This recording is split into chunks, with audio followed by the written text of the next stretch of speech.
Welcome, one and all, ladies and gentlemen, to the Hcast episode number 49. Boy, howdy, we've got a very interesting stream for you today. This is, of course, my voice went a bit weird there. This is, of course, your favorite time for live change.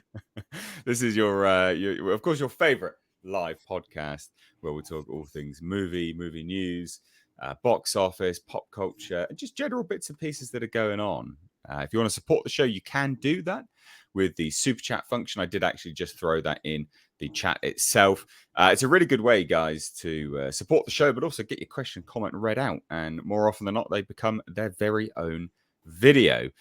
So that's on the second channel. If you didn't know, this live podcast show has a very, very cool second channel, which you can find linked down below in the description box. That's Mr. H Reviews Live Archives, along with everyone else's channel. So we've got Culture Casino, we've got Tom Connors from Midnight's Edge. What's that? Was it After Dark? What is it? They have that too. They have Midnight's Edge. Midnight's Edge After. My brain went completely mental then. No worries. After Dark sounds like a song. Is that a song? My brain went mental. Anyway, Tom Connors from Midnight's Edge and Midnight's Edge After Dark.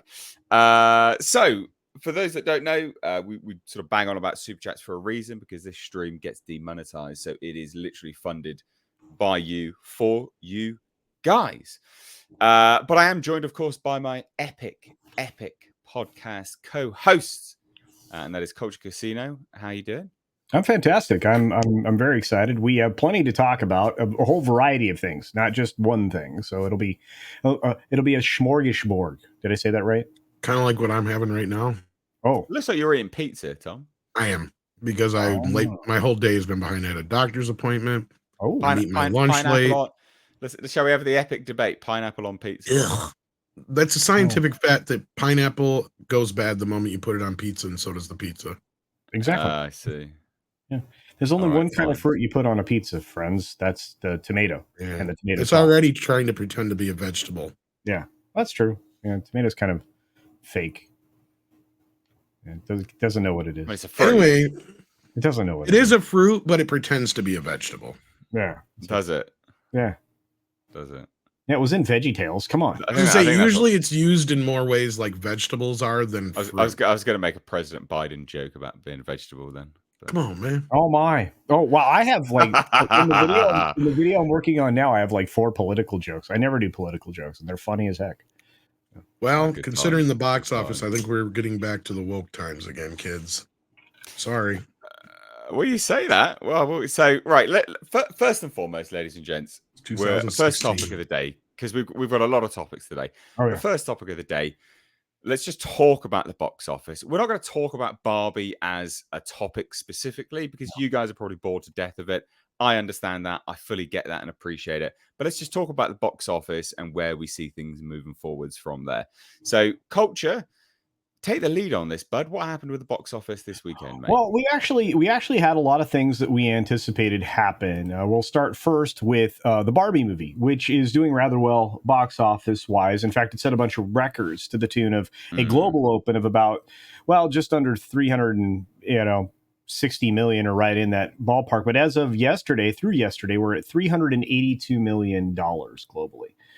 In stateside, this is a great number here for this film, and it's kind of a little disgusting and frustrating for me, but 188 million in the States through yesterday, that's crazy.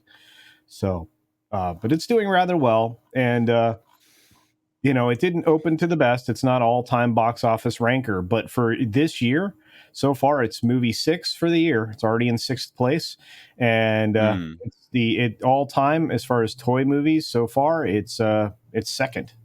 Based on second only to no, that's based a toy on movie, is it? I think it was Toy Story would be number 1, but I could be wrong. How's that based on toys? That was a film first. I don't know. Ask Tom. All right, okay. I don't know. Ask Tom. But I know this. The weekend box office was huge. That $162 million start. But again, it benefited from getting all the records. Yeah.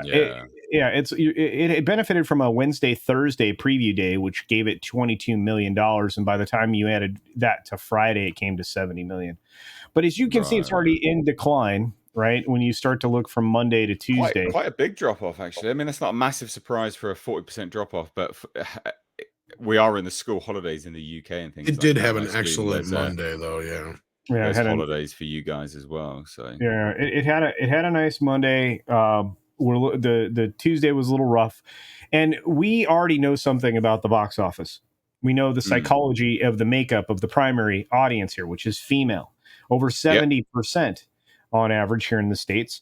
So, in fact, in some cases, well over 90% of many theater viewings. But because of that, we know ladies, and don't be mad at me, this is the psychology of you all. I'm not saying this, but y'all don't go back to films. You don't do repeat viewing. Absent like the Titanic, where you wanted to see Leonardo DiCaprio die like 1,000 times, you did not go back and see anything else. This film needs repeat viewing, and I don't think it's going to get it. So I still stand by my projection, and it opened really well, but the time will tell when we get to the next jump. You know what I mean? I've lost all faith in humanity. Yeah, well, me too. So, I mean, what happened? What was second place? Second place was Oppenheimer. Oh, Oppenheimer did Give me a moment out. Yeah. And then third place, we had The Sound of Freedom, which seems to be buried. They're trying to bury it in all reporting. Isn't that weird? They don't really cover it. Isn't it interesting? Is it cost like $125 odd million or something like that? Oh, it's doing rather well. In fact, what I'm sharing now is all four of the films that you would think should be there. I didn't put Mission Impossible there, but I'll add it in a second. But as you can see, I mean, Barbie, and this is misrepresentative because this film was $148 million. So they're actually hiding the real production budget here, but that's fine. Doesn't matter. And then an epic marketing campaign they would have spent a substantial amount of money on the marketing. 150 million that anybody can put a finger on, but we know it's probably more than that. Regardless, as you can see here, I mean, it's rocking 188 million. You had a solid open for Oppenheimer at 82 million. It's now at 95. It's closing in. Worldwide, though, it's almost at $200 million right now. Yeah, and that had a budget, as far as we could tell, 180. That budget was like, was Oppenheimer budget 180? Yeah, that's what they said. Remember before they were saying I thought it was cheaper. Yeah, it was reported at 100. Wow. Okay. So, they're lying. Interesting. Something else showed up somewhere, right? And then, of course, in a very fixed third place of these three films, and third place for the weekend at, wow, by the way, it's still, look at these numbers, man. Anyway, it's at 127 million 6. So it's doing rather well. And then we already know for a fact that this is about it for Indy. Indy done at $335 million. Completely done. Yeah. Fall off the face of a cliff. Done. But it's like I said, I mean, it's an odd situation and circumstance that we find ourselves in when we look at the top 4 movies in the box office. And at this point in time, with 1 week's head start, or is it 10 days head start, Tom? Sound of Freedom is $7 million ahead of Mission Impossible domestic. Crazy to think of. That's crazy with a budget of like bubblegum. But I mean, these numbers, they don't lie. And Dead Reckoning is already outstripped Indiana Jones, but it just got surpassed by Barbie already in worldwide box office, which is bonkers. Yeah, I think that the important thing to realize with Dead Reckoning, it just opened in Japan. Japan for the previous movie was like $100 million market. Yeah. So we could very well see this just shy, when all is said. I don't know. Predictions for Barbie, I think, first and foremost. I think it's going to fall. There's 2 trains of thought with Barbie. It's either going to fall off the face of a cliff, right? Yeah. Which it very well could do. Yeah. Or because they're singing its praise and accolades really non-stop, that will generate an interest and a buzz to carry over to an okay second weekend. So it won't have like a 60% drop off. It'll have between a 40 to 55% drop off instead. It doesn't really have any competition either. That's the other thing. The only thing coming out is Haunted Mansion, and that traditionally has not had, and I don't see any buzz for it at all. No. True. True. Yeah, Well, what do we think of that as a they pulled its theory? primary marketing budget. That's something else that's not being reported. Haunted Mansion got their marketing budget just slashed. So, well, yeah, you're not seeing it. But what do we think to Barbie second weekend? What's going to happen to it? Well, it'll be lucky if it pulls. I think it'll be lucky if it pulls half. I don't anticipate it'll pull half. You think it's gonna? Oh, okay. Yeah, and I mean I'm looking at it falling off right now. 40% drop from for Monday. I think it's going to drop another substantial bit today. Although Tuesday's the senior day, if I'm not mistaken, so you might get a few more folks in the door. But I think everybody. This is one of those movies. I think everybody who was going to go see it went and saw it. This is having some really weird echoes to me of The Flash, where you had a front-loaded box office. But a lot of that's also wishful thinking on my, because right now you're very much wishful thinking. I'm mixing subjective and objective thoughts, which I will admit to. I try not to, but in this situation, if it does continue on this particular trajectory, I have a feeling that it will be. It will be going down. I'm going to predict it now. Barbie's going to be the biggest movie of the year. I really hope not. Biggest movie. It's going to outshoot Mario at $1.3 billion. Really? So. It's already halfway there almost. It is not almost halfway. It's made almost $400 million already. No, how much did it make? $384 million or whatever so far. I do not think this is going to beat Super It's only been out for 4 or 5 days.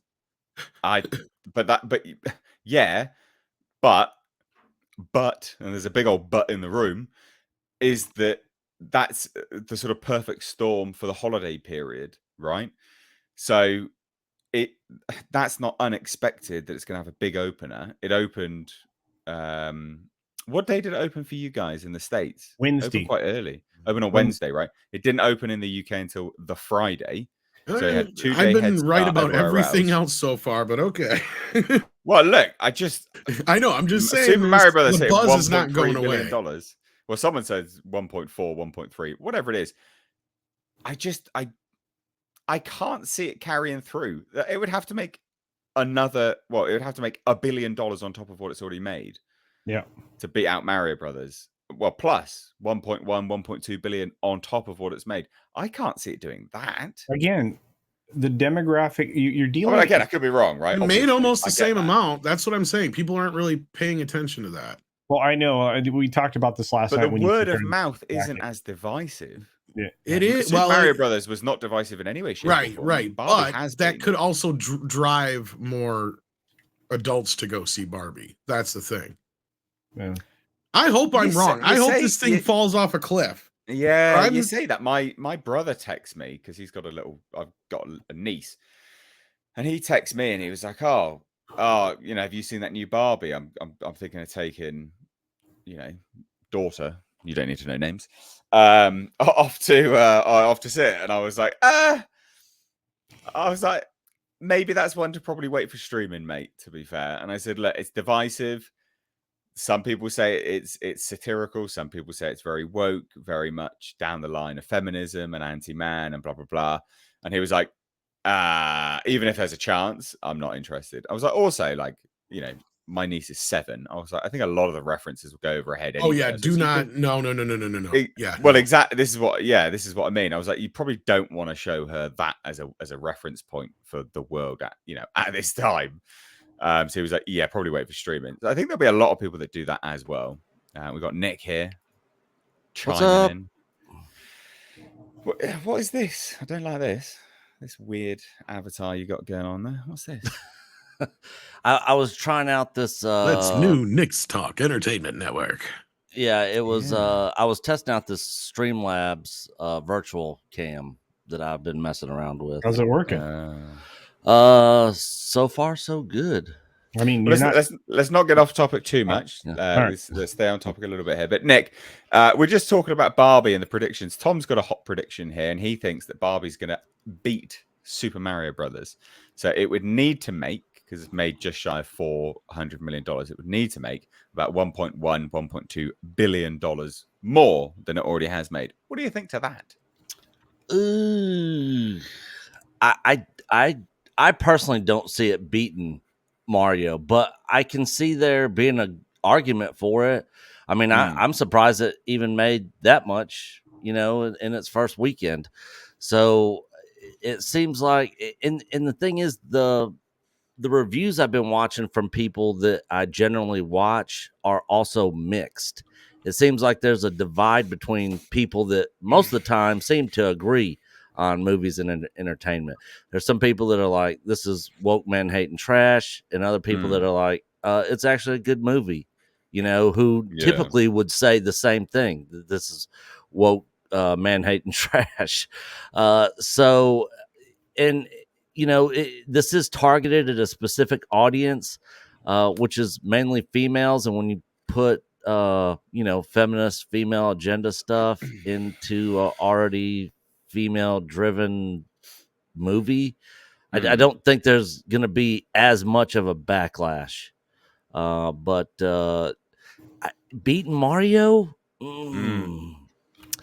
I personally don't think it's going to beat Mario, but like I said, I can see there being an argument made for that. The only reason I think it's possible is because there is nothing else coming out between now and the end of the summer.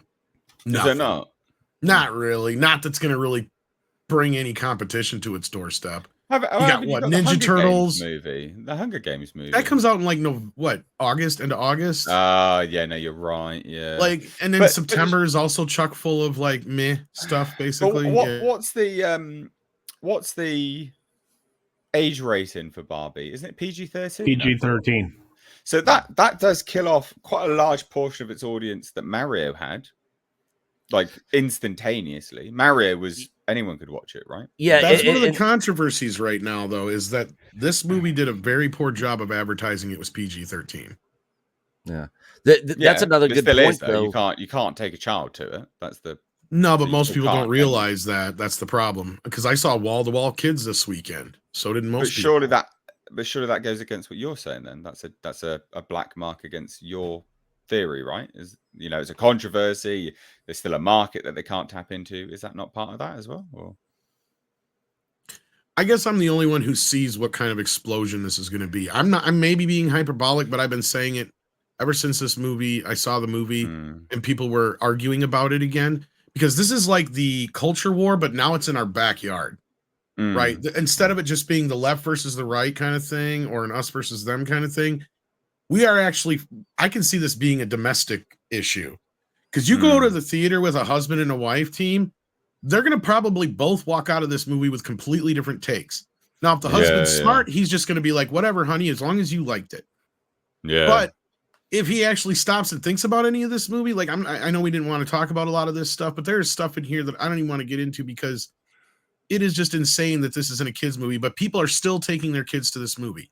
It depends on how people talk about the controversy this week.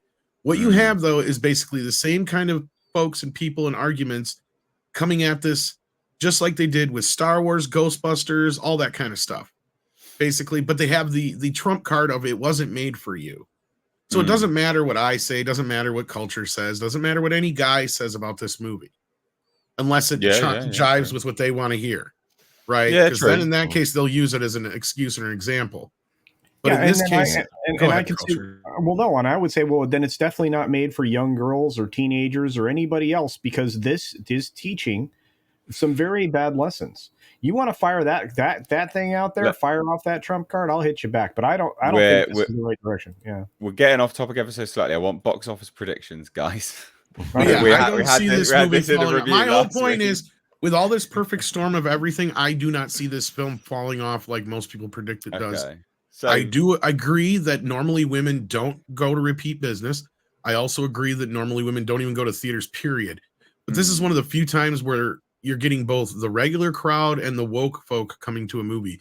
Because that's one thing we point out all the time, is that the woke crowd normally doesn't show up to these movies. The millennials and the Zoomers are. So that is true. That is true. So, well, culture then. So, what was your box office predictions then on this, and then we'll wrap this up.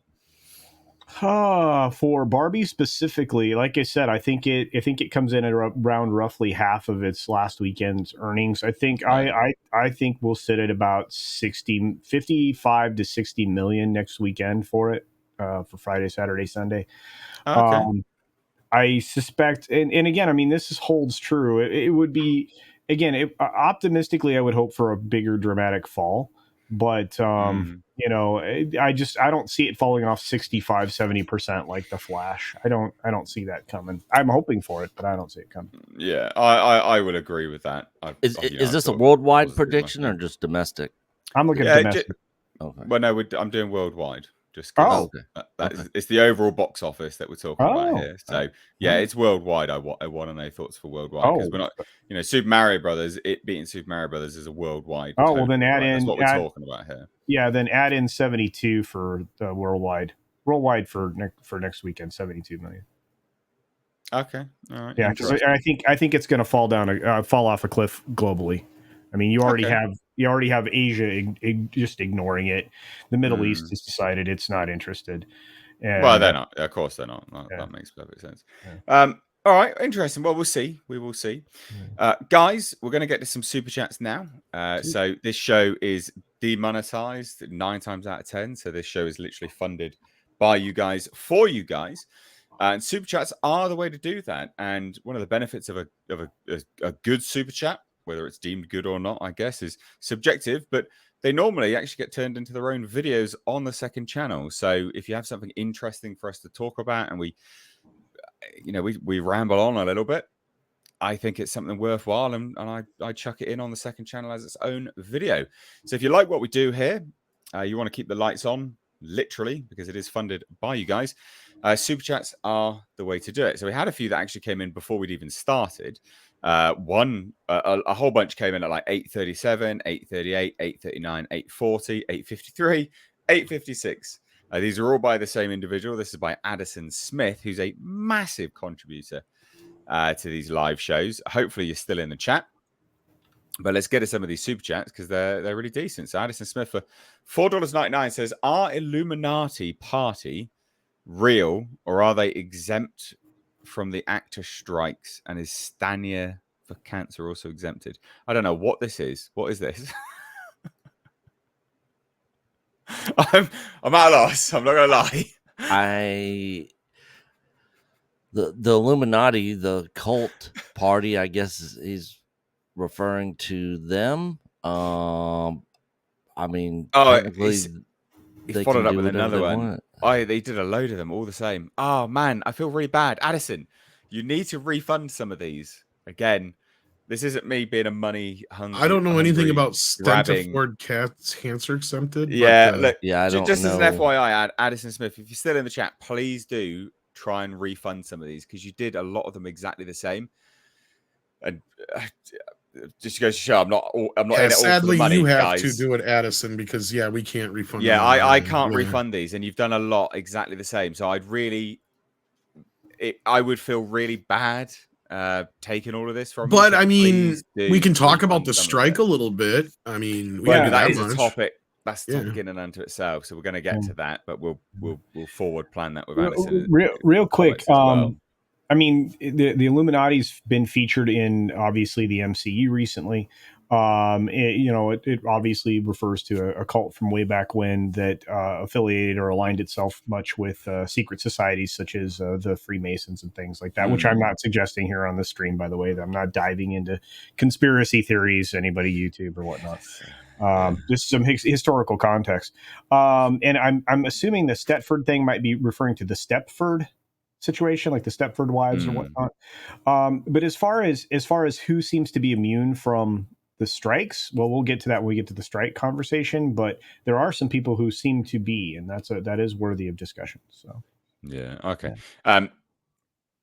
We'll get back to Addison's comments in a minute. Yeah.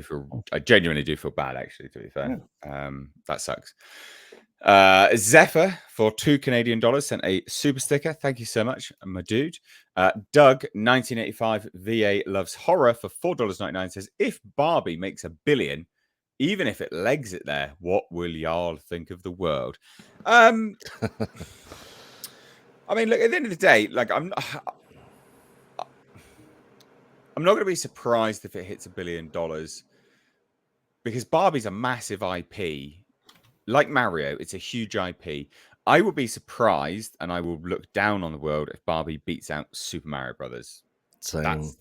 that's what I would think. Because I think as well, like I understand divisive. I mean, like, I've not even seen Barbie yet. I still haven't managed to bloody watch it. Everything's fully booked where I am, and then I got busy with some work and other crap like that, and studying and all this kind of crap. So anyway, so I can't give an informed opinion on it at this point. I understand it's divisive, but divisive films, generally speaking, they don't do massively well. So I won't be surprised if it hits $1 billion purely just because it's a huge IP, and it kind of makes sense because it's got a wider brand recognition than say like a superhero, like the Flash, for instance. The Flash, big IP, but it's not a big IP in terms of brand recognition worldwide. You could put Barbie on par with like Superman in terms of worldwide brand recognition, right? It's huge worldwide brand recognition. But I also think that they've screwed themselves out of a market there with the children. So I don't know, guys, weigh in on this. If Barbie makes $1 million, what will you think of the world? I'm kind of where you're at. Like, I wouldn't be super surprised, but if it beats Mario, I will be shocked. Because Mario's more of a for everybody film, and this is more geared towards a specific audience. It's not for everybody. Barbie's not. So that's what would shock me. Yeah. I having tangentially hearing from other people and forming an opinion based on that. Barbie sounds more like it's for cat ladies than anything. Yeah, exactly. Like not to be rude or anything, but that's what it sounds like. It's for that type of demographic. Although I do need to watch it, like I am planning to watch it, and I'll give it a fair review, guys. As always, I've come out and I've said, "Hey, look, I was wrong," or "Yeah, my thoughts were completely wrong," or "No, I was completely right," etc., etc., etc. So mark my words, my review will be as honest as they come. I go into it with an open mind, even though I have opinions based on what we're talking about now. Culture, if it makes $1 billion, what will you think of the world? We're in big trouble. Yep. All right, short and sweet. Tom's back now. What do you think? Well, you think it will make $1 billion? Well, and that's just it. I think between the fact that we have no real competition coming up for it, the fact that it's kind of become this cultural thing now, it's going to have a little bit of divide that Mario didn't have the controversy to talk about. It was just a good movie, like you said, but I don't know. I hope and pray it falls off a cliff. Otherwise, I'm afraid we're sending the wrong message to Hollywood with this one. Yeah, no, that is right. So that's important to note, ladies and gents, is that Hollywood they're incredibly stupid. So what they do is they go, "Oh, this they like feminist Barbie movies, right? That's we're just going to make them now, and you will just get wave after wave after wave of the same drivel." Hence why we're getting loads of superhero movies. So it's hence why we had the westerns and X, Y, and Z, right? That's just what happens. Yeah, and I hate sounding like a tinfoil. Yeah, and I hate sounding like a tinfoil hat, but I'm serious. Like, this is the sort of thing, this kind of success, considering all the box office bombs we've had this year and the success of Sound of Freedom. To me right now, I'm watching it go up in a pink poof of smoke. Yeah, and I feel like we're going to get reset right back to 2016 all over again. Because unlike with Ghostbusters, we had a say in that. Like, we could gripe about that. Problem is, the women are the only ones who can say anything about this Barbie movie, and a large portion of them are fine with it, which just tells me what kind of place we're at in this world, and it's sad. Well, and again, women look at films differently than guys do. They're I'm sorry. It's just but true. What's the big debate about culture? Is it woke or is it satire? I think the fact that we have to have that debate proves that it's not satire, right? Yeah, like, I mean, not you and I, but I mean the fact that people are having that debate.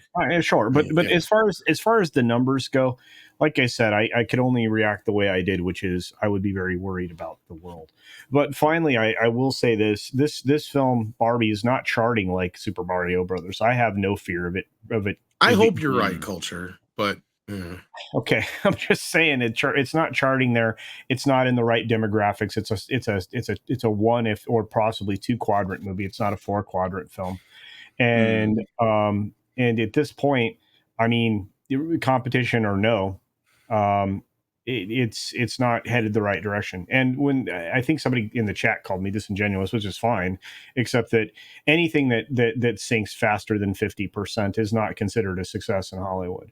And one of the things you can look at is Super Mario Brothers as an example, because that fall off was much less than 50% weekend to weekend. It only fell off 37%. So let's be fair to what's actually happening there. Yeah. Well, there you go, Doug.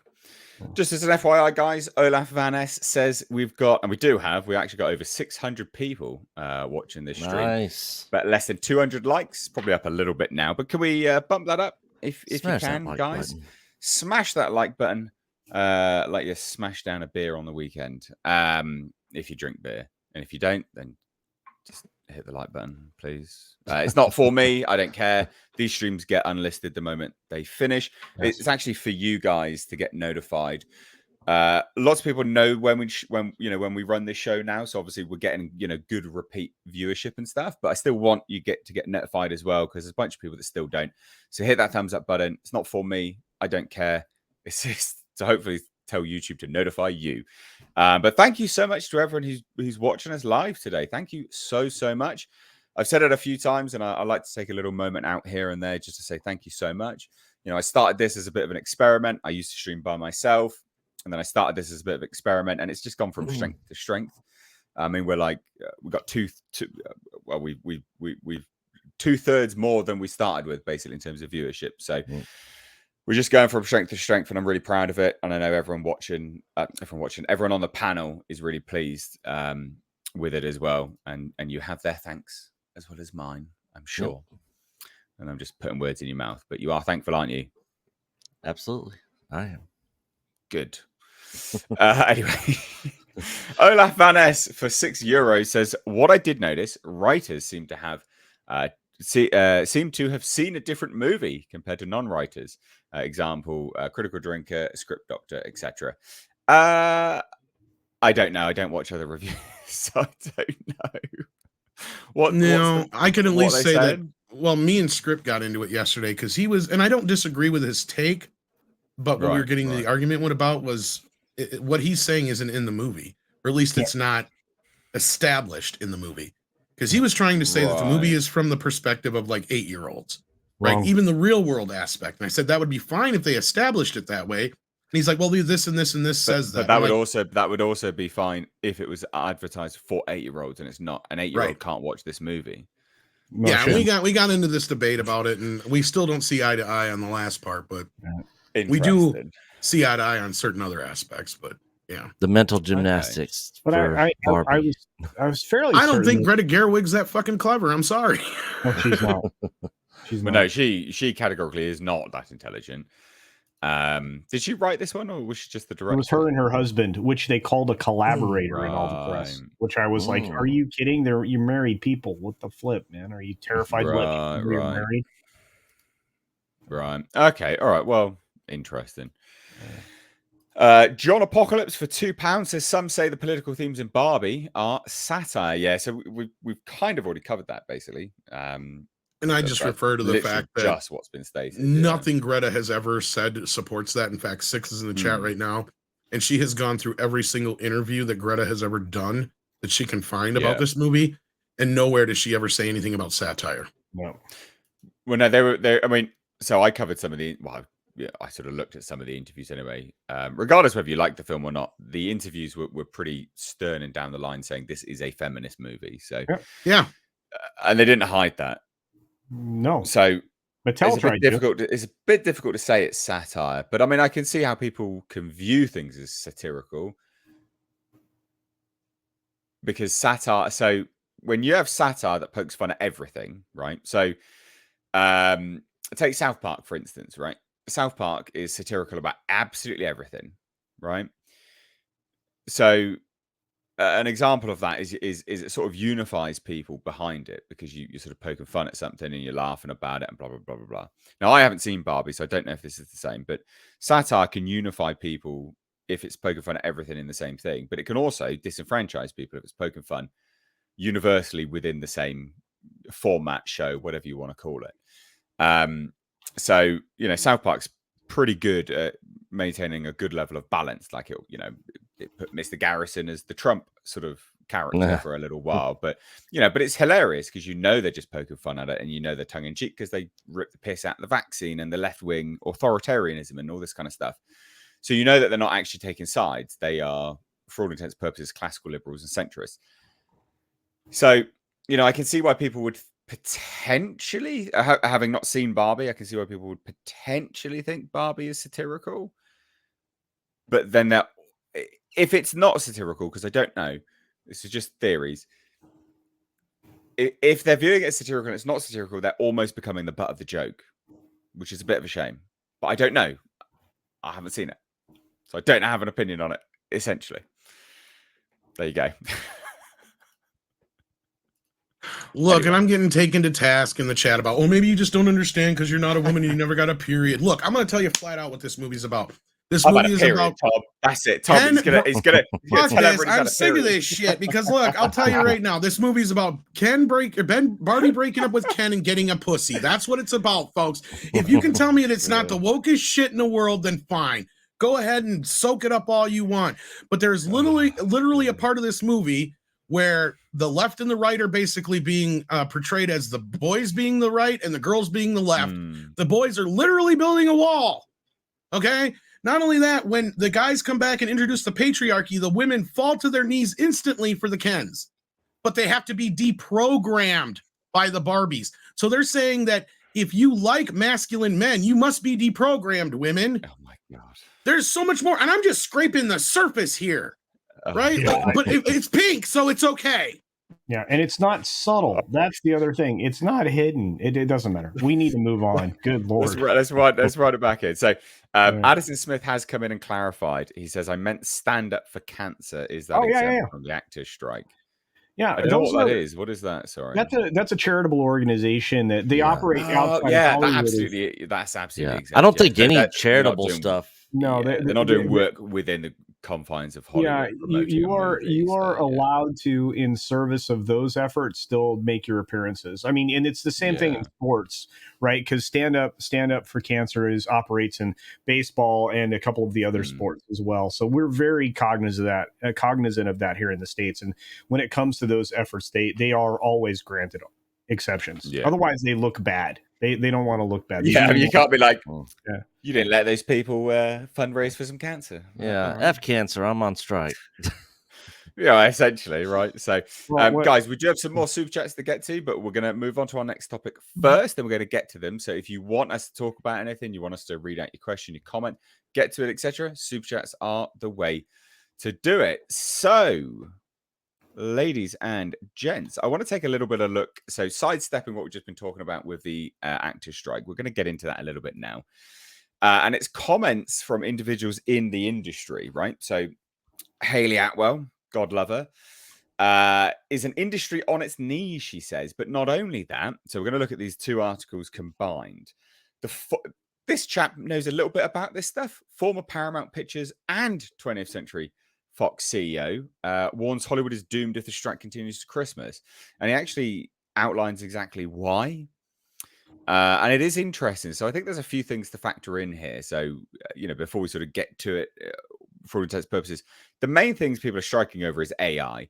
And it's quite comical when you look at it and you think about it, because the longer this strike goes on for, the higher the potential chance the studios will have to use AI as a cost-cutting method because they won't have any money. And that's essentially what he was saying, or not saying, but he was saying that they're going to be bankrupt. So he says this, he was on CBS's Face the Nation. Again, former studio CEO, so he does know his stuff. Says, what do you think the impact? Yeah, what do you think the impact will be, and how long will these strikes last? He was asked. And he said, well, the problem with this particular all strikes get settled, the issue for this one is when, because you have almost a perfect storm, which is you had COVID, which sent people home to watch streaming and television and killed theaters. You've had the results of huge investments in streaming, which have produced all these losses for all these companies, which are now kind of retrenching, which we've covered here on this show a lot. So at this moment, this kind of perfect storm, it's okay if it gets settled in the next month, but I'll posit what happens if it doesn't. And there doesn't seem to be enough trust and energy to get it settled soon. So he's basically saying, if it gets settled in a month, yeah, it's fine. It's not going to get settled in a month, and they're fucked. So he says this. What will happen is, if in fact it doesn't get settled to Christmas or so, then next year, there's not going to be many programs for anybody to watch. So you're going to see subscriptions get pulled, which is going to reduce the revenue of all these movie companies, television companies. The result of which is that there will be no programs. And at just the time the strike is settled, that you want to gear back up, i.e. start productions again, there will be no money. Done. Which is true. And he says, so this actually will have a devastating effect if it is not settled soon. And the problem with settlement in this case is there's no trust between the parties. There are existential issues, obviously, AI, which I think is just overhyped to death in terms of the worries that actors and writers are going to be replaced rather than assisted, which is what I think will happen. Which, if that's the case and they're going to be assisted, then just write it into the contract that it's just assistance. It's pretty easily done. That's how you factor in trust. But the problem is, and what he's saying there, is at the end of the day, you have this with no money, and that is when AI will actually replace stuff because they will have to. But he continues further. He says there's no trust. You have the Actors Union saying, how dare these 10 people who run these companies earn all this money and won't pay us? Well, if you look at it on the other side, the top 10 actors get paid more than the top 10 executives. I'm not saying either is right, actually. Everybody's probably overpaid at the top end. The one idea I had is to say, as a good faith measure, both the executives and the most paid actors should take a 25% pay cut to try and narrow the difference between those who get highly paid and those who don't. So there's that. And then they talk about a September 1st deadline, etc., etc. But the other thing here, just to sort of round out the thoughts, Hayley Atwell, she chimed in here and said, there is an illusion that if you are seen on telly, then you're fine. But for most people, that's not the case. This is not an industry that is thriving. It's an industry on its knees. And that's not someone who is a nobody. That's Hayley Atwell. So, guys, I've rambled for a very, very long time. I do apologize, but I wanted to get the information out there. The stream is titled Hollywood is Burning. This is part of it. It is absolutely on fire, and it is burning. And they're literally burning money. The actors are striking to the point where they are going to be replaced by AI, same as the writers. They are striking to a position where if the studios don't bow to it, they will have no money and they will have to utilize AI. What do we think? Thoughts? Let's go. Culture Casino, you want to say stuff? I do. First of all, this isn't the first time that Barry has come out. Barry Diller, who ICA, He's the guy's a billionaire. Yeah, but he's very direct. He's honest. He knows what he's like an Ike Perlmutter. Yeah, exactly. Yeah, or that other guy, that Carl Icahn guy, right? He doesn't pull any punches. He's going to tell you what he thinks, and 99 times out of 100, he's right. And in this case, he's right. If they creep into, let's say, October, November, Hollywood's done. I mean, and I know that sounds like hyperbole. It really does, right? You couldn't possibly imagine entertainment going away, but Disney's not going to have anything to put on its streaming service other than its old stuff, right? Which will be great for me and people who they're like 13 billion in down the hole with Disney Plus anyway, aren't they? Yeah, more actually. After this next quarter, I think they're going to add another billion to that deficit. But then you look at all these other entities. Netflix is going to have whatever people lease them, right? Plus anything they acquire internationally. International is still going to have a field day, so you'll get more Korean horror. You'll get more stuff coming out of other countries, other markets that make great stuff. So okay, I'll watch that. But Hollywood as an entity, because they're so narrow-minded and shallow. They're very shallow people. They're going to be taking the brunt of this. And the problem is, and this is something that Barry addressed also in that interview, is that it takes everybody else with it. Anybody else that's tied to that industry, it's going to take them with it. Now, theaters, many will survive. Not all, but many will survive because they'll just pivot to other things. They'll go to older films. They'll find, they'll bring in gaming tournaments, all kinds of other stuff you can do in that space. But what you can't do is bring in new content from a Hollywood studio because there just won't be any.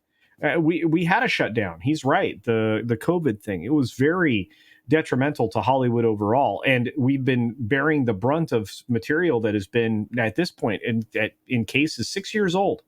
Right, we're seeing stuff that was made so long ago, and we're going to see Aquaman's going to get pushed maybe another several months. So that'll be what, 6 years we've been waiting on that movie. So it's just the farther away we get from when these things are made, the more relevant they will not be. They'll be irrelevant because they were all unfortunately tied to Orange Man Bad. Orange Man Bad isn't a thing anymore.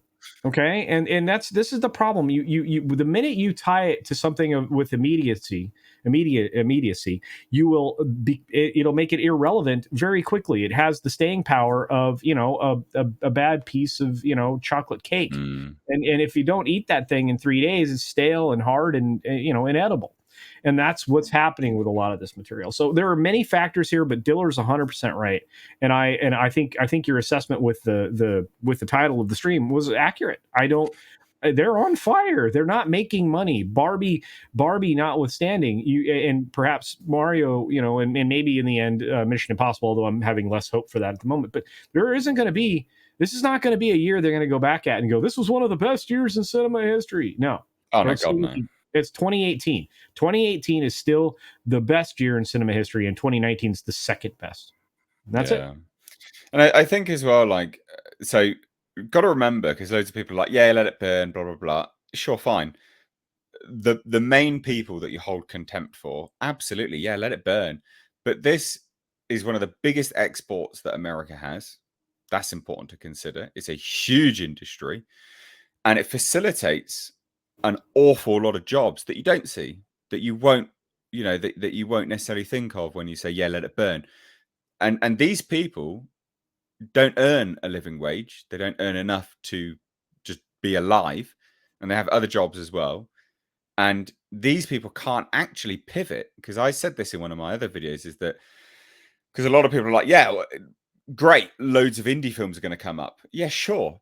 But they still going to have the same problem where they won't have a living wage, because indie films can't pay enough either, right? Like an indie film isn't going to pay these people any more money. Like it's not going to pay the day players any more money than they're earning now. And those are the issues that I think, people sort of overlook when they're like, yeah, let it burn. Yeah, look. I haven't overlooked those. No, I'm talking about people in the chat and the general commentators, that sort of thing. We've had this discussion enough to know that we all think, most people, it's the people that are in eyesight that are the ones that are like, fuck these idiots. It's the people that are not in eyesight enough that you go, well, that really sucks. I do feel that way to a point, but when it comes to actors, I have very little. That's what I mean. People in eyesight, people that you see. Well, right, because the actors shut down. I care about all the teamsters and the grips and the behind the scenes folks. Yeah. Like if you're an actor and you can't make a living, guess what? You're either not that good, or you should have learned by now that being an actor is not a sustainable career. So, yeah, but you also got set designers, you've got hair and makeup, you've got electricians. There's so many people that are on board, right? I also look at it as that the actors are the reasons that these budgets are so damn high. And I mean, yes, of course, it's the top 10% of those actors or whatever, but still. But that's I don't see The Rock. So good. Yeah, but I don't see The Rock going, oh, I'm making $50 million for this movie. That's too much. Here, I'm going to give $30 million of that to the rest of the cast. They don't do that. No, none of them. They don't. No, I agree with that. But they should. The only exceptions is like Keanu Reeves and Tom Cruise. That's it. But that's part of the problem, isn't it? Is that the budgets are way too big, and the budget for the actual film itself, the actual production side of it, the stuff that you actually see, the tangibility, the stuff which is going to make the film good, actually isn't that much. It all goes on actors, it all goes on catering, it all goes on accommodation, all this stuff that is superfluous to the end result, because it is, right? Yeah. Like you shouldn't be paying an actor. No actor is worth $26 million. They're not. No one's time for 12 weeks average principal photography time. No one's time is worth $26 million. If they are inseparable from their character, I think you're going to have a hard time paying them less. An example would be Johnny Depp as Captain Jack Sparrow, right? You're not going to get another Captain Jack Sparrow. It's the same make problem. Any more Jack Sparrows then? But for the studio, the upside is this is going to make far more. No, it's the potential to make money. That's They were true. going downhill as well, remember? That's true. So they're paying out insane sums of money for the potential to make money. It's never a guarantee. And you look at Transformers, for instance. Transformers, that was a dying brand. All these brands, these people, they outstay their welcome even in the character, right? And don't get me wrong, I tracked and followed the Johnny Depp trial, so I'm not trying to shit on Johnny Depp. But the problem is like a lot of people forget is that these individuals outstay their welcome as that character anyway. None of these actors are worth that amount of money. Like, I'm sorry. No, because I like Johnny Depp just as much as the next guy, but 26 million. There's no reason he should be getting. Well, he got like what 90 million it was for like the fourth Pirates movie, and that's insane. Like, I cannot understand in a world where people like The Rock or anybody for that matter thinks that them being in a movie is worth $50 million unless you get it on the back end, right? Yeah. Like, you make a good deal like Jack Nicholson did with Batman. Sure, you're going to make $100+ million off a movie, and you earned it because you took the risk in the openings, in the opening salvo when you said, all right, I'm going to do this for less than what I normally do because you're using my name to bank on it. That's fine. That's one argument to be made, but I'm sorry. There is not one star alive today that I can say is worth that kind of money. Not even Tom Cruise, not even The Rock, not anybody is worth any of that kind of money. See, and I would suggest that what you're talking about by giving them a back end or whatever, or first dollar deal in the situation where they feel they need to be paid more and you want them to be paid accordingly. I think that they should be able to go back to those in those rare circumstances. But Hollywood's moving away from first dollar deals from back end because they haven't seen a lot of profit out of a lot of things that should have been very profitable. Yeah. In the words of the worst president in U.S. history, here's the deal, guys. Here's the deal.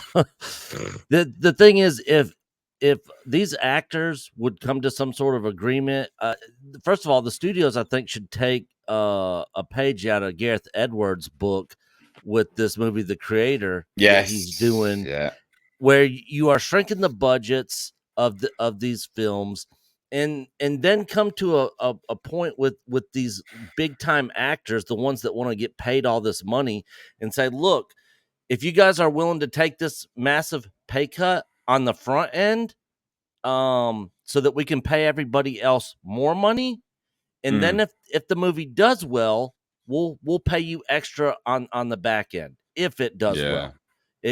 Because also the studios are looking at it from a standpoint of, look, we have to make money too. We are taking all the risk here. We are greenlighting this stuff. We are putting up all the money, and we're not doing this for free. They want to return also. So the thing is, if they could make some sort of agreement with those top-notch actors on any project that gets made, there's a minimum payment that you're going to get paid for your time for making the movie. If the movie does extremely well, then you'll get paid more on the back end. That way it'll free up some of our budget. We'll also restrict the production costs down so that the people that we do have working on the project, we can also pay more money to. Well, the thing is, the problem with what you're talking about, Nick, is the unions, right? Like, and all that kind of shit. Because that's the problem they have, right? Like, is Gareth was able to do this, but that's because he didn't have, a huge crew behind him doing this. And I mean, that's the problem with Hollywood is they have 3 people doing one job, and you have to have it that way. It's because if you don't, then the guilds and the unions come after you, and you get fined like crazy. One of my friends owns a lighting company, and I don't often talk about this, but I mean, that's what they do. They do electrics for productions. And, he's like, I could survive this gig and get all of this done with half as many people. They have twice as many people because of the unions doing a gig that it makes obviously him a lot less money, but he has to charge that much more money because he's got all these people that he doesn't really need. He's like, this is nonsense. He's constantly telling me just how much money is being wasted. It's so pathetic. What a weird industry, right? Like, like a building site, you wouldn't have laborers, electricians, carpenters, joiners, bricklayers sat around doing fuck all. when a whole 50% more of them were doing work, would you? You'd be like, mate, are you working? Go home then. Like, what are you doing? Go home. Like, I'm not paying you. Go home. What a weird industry. What a bizarre turn of events. See, that's what it comes to. I mean, that's just nonsense. And that's something else that needs to be addressed in all this. That's just another thing that needs to be addressed between the studios and the Writers and Actors Guild and in the unions and all that. Is the studios need to be look, you guys are already putting this expectation on us to have all these people, which is driving up our costs. Take this crap away from us. We don't need it. And then maybe it'll free us up to be able to pay the right people with the right amount of people that we actually need a decent amount of money. They won't want to hear that though, Nick, because that means a lot of people are going to lose their jobs. And for that to happen, I mean, and we're at a point though, like, here's the thing with these two strikes happening at the same time. I think that's kind of where Hollywood is getting, where I think that one executive said, we're just going to starve them out because let's be real. All the other business aside that we talked about with Barbie and other things, the studios and the producers are getting sick and tired of these big bloated budget films. They would love to go back to the days when they just made, mid-level and once in a while did a bigger movie, because the producers especially are getting to the point where these superhero movies and big action films are not worth the budget compared to the amount of money they bring in. Because when you have to make over $1 billion for a movie, I mean, we were just sitting here debating earlier about how much of a, even though Barbie had this great opening, we all couldn't agree that it could hit $1 billion. That's a problem. And $1 billion now is like the new $100 million was for years in Hollywood. Because that used to be kind of the standard, your budget, the way most Hollywood films were budgeted, unless it was like Terminator 2 or something like that. As long as you made $100 million, you were golden. Like that was considered a hit, or it would be like the equivalent of like a gold or platinum record in the music industry, right? Like that was kind of what you wanted to hit. And if you hit more than that, like, oh my gosh, you're hitting Star Wars level type numbers, But then when we saw a bunch of Avenger movies and stuff like that making the kind of money that those kind of movies did, well, of course, the studios are like, give me more of those. Margin. Yeah, everyone elevated the margin. Well, it'll be interesting to see how this unfolds, guys. I mean, we'll obviously keep covering it, obviously. But it'll be fascinating to see where it ends up and where it lies. Because the UK side of SAG Equity, they can't strike. It's deemed illegal, unlawful striking. So there will still be some productions happening, but it may have to all just be done outside of Hollywood, which is hilarious because that's part of what they're striking for, which is trying to keep it in Hollywood. It's absolutely ridiculous. I mean, and which is comical. It's comical as hell when you look at it like that. It's like, well, it's illegal. You can't strike. All right, then. Well, we'll just get all the equity members to do it then. Culture was going to say something here too, but I wonder if he was going to say basically this. And this is something we've already seen outside of Hollywood, is there's still a bunch of productions and things going on because they haven't made a lot of shit in the US for a long time. A lot of stuff's done in the UK. And what isn't done in the UK is usually done in Canada. And before that, they used to send a lot of shit to Australia. Do you realize most of the movies you saw in the 2000s were shot in Australia? Yeah, Australia was basically all the MonsterVerse movies were. Yeah, all the MonsterVerse movies, a bunch of the Mission Impossible movies, all of the anything that you've seen with cool deserts and cars. Pretty much anything from like 2000 to 2015 or whatever it was. Yeah. Yeah. Oh, it's fascinating. It's very, very interesting. So those are their own guilds, is my point. So like they can continue to work. It's just the stuff in the US that's going to suffer mainly. Yeah. Well, that is right. It is the stuff in the US that will struggle because the other areas of the world, it doesn't affect them and they can just keep going. So, guys, we're going to shuffle on a little bit now. Just get to some of these super chats that we did miss. So if you want to support the show, keep the lights on. This show is actually demonetized right now. I've already just checked. You may have seen the light flickering on my face. That's me changing tabs and screens. We're already demonetized. Yay! So obviously this show is literally funded by you guys, for you guys. So super chats are the way to do that. Fucking YouTube. But let's get, and other benefit is we read your comment out and we chit chat about it. And we sometimes they become their own video. very often, actually. D for 10 Australian dollars says Barbie is mid, Gem is way hotter and is in a cool band. Well, she's truly, truly, truly outrageous. Right. And you know what? There are a lot of girls dear. that had this take in like the various streams and stuff I was on, and even in some of the comments and the videos that I made on Barbie, they're like, no, Gem. Okay. All right. So there you go. This is going way over my head, this stuff. Well, Gem is it's another type of Barbie thing.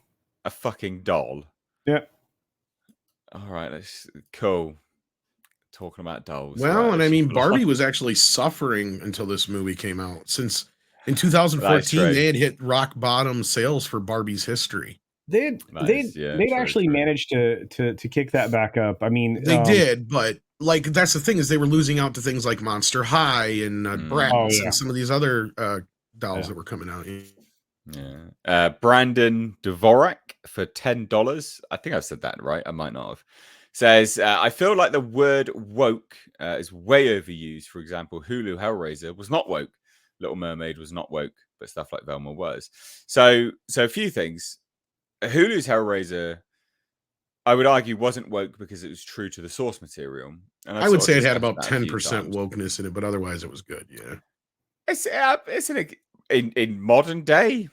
For modern times, it wasn't bad. Little Mermaid, I haven't seen, but Little Mermaid, I would say, is woke because I was going to say just the idea of it is, it removes itself so far from the original source material and the original story, and it does it for purely political, social reasons.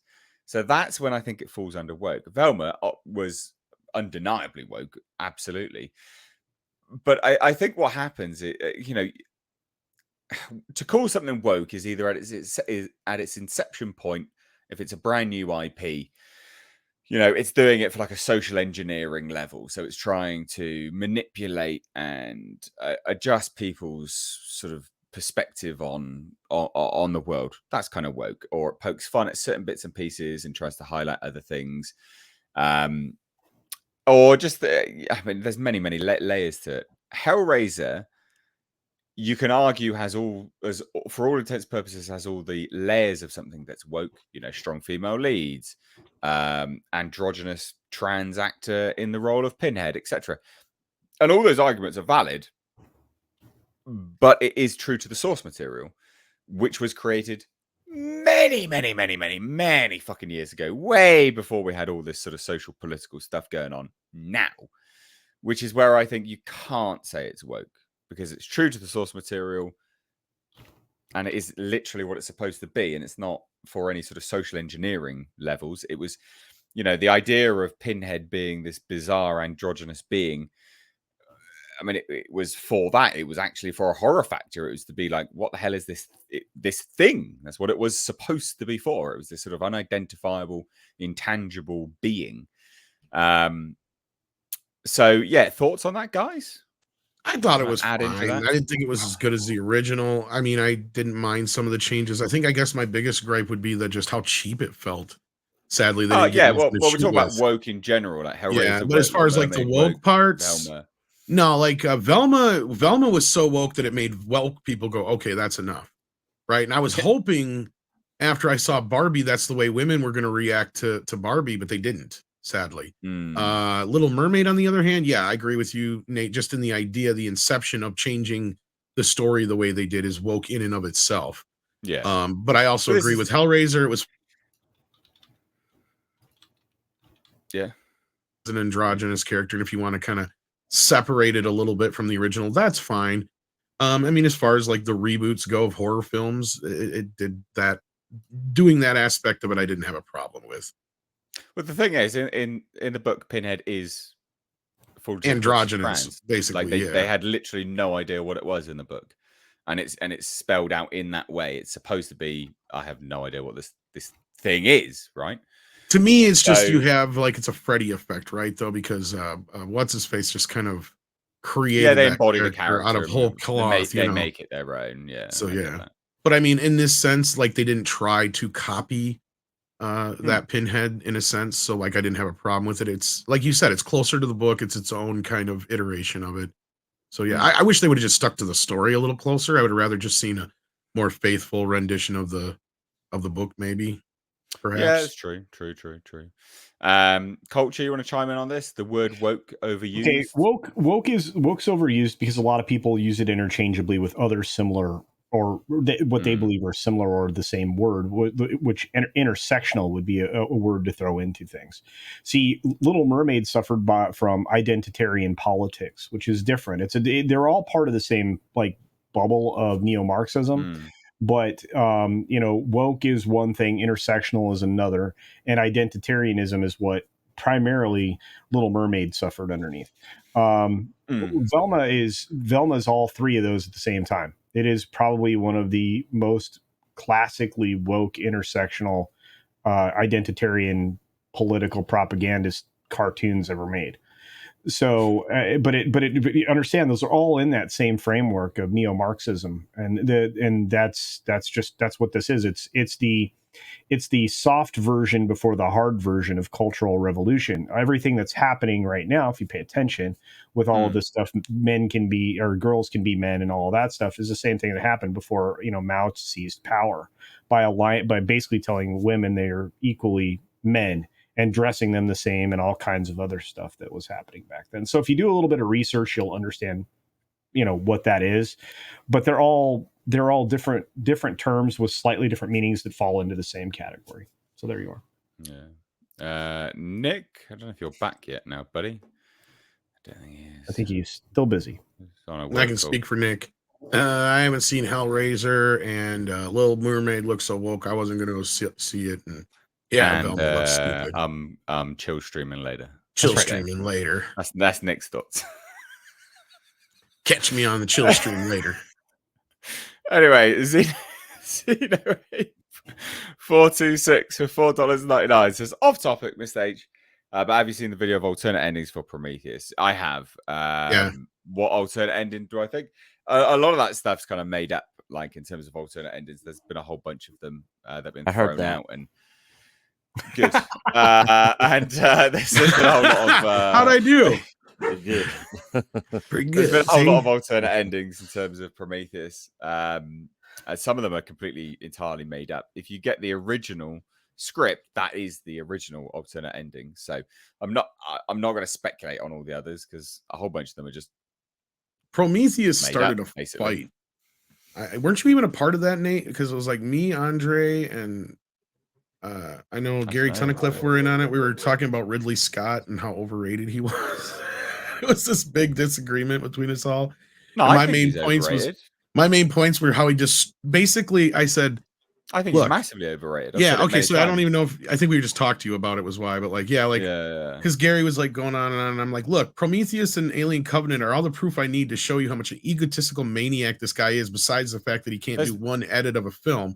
I mean, he literally had to just put his stamp on something just because he wasn't happy that people liked Aliens better than Alien. Let's be real. So he had to take it back to this kind of stupid thing.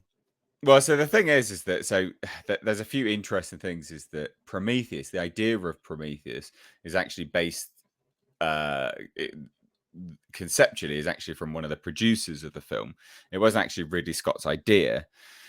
So there's a I can't remember his name, but there's a producer that was on Prometheus that was very, very into the sort of pseudo religious aspects of ancient aliens, right? But he kind of stuff. He was then what happened was though, wasn't he? No, so just hear me out. So then what happened was this was at the era because Prometheus, Alien Covenant, and also The Predator was around this era where Fox weirdly thought just bringing people back that were tangentially attached to the original property would be the be all and end all. And Ridley Scott, for whatever reason, has had this bizarre been put on a pedestal for Alien. A lot of the stuff that you love about Alien was not his idea at all. Dan O'Bannon, Ronald Shusett. Yes.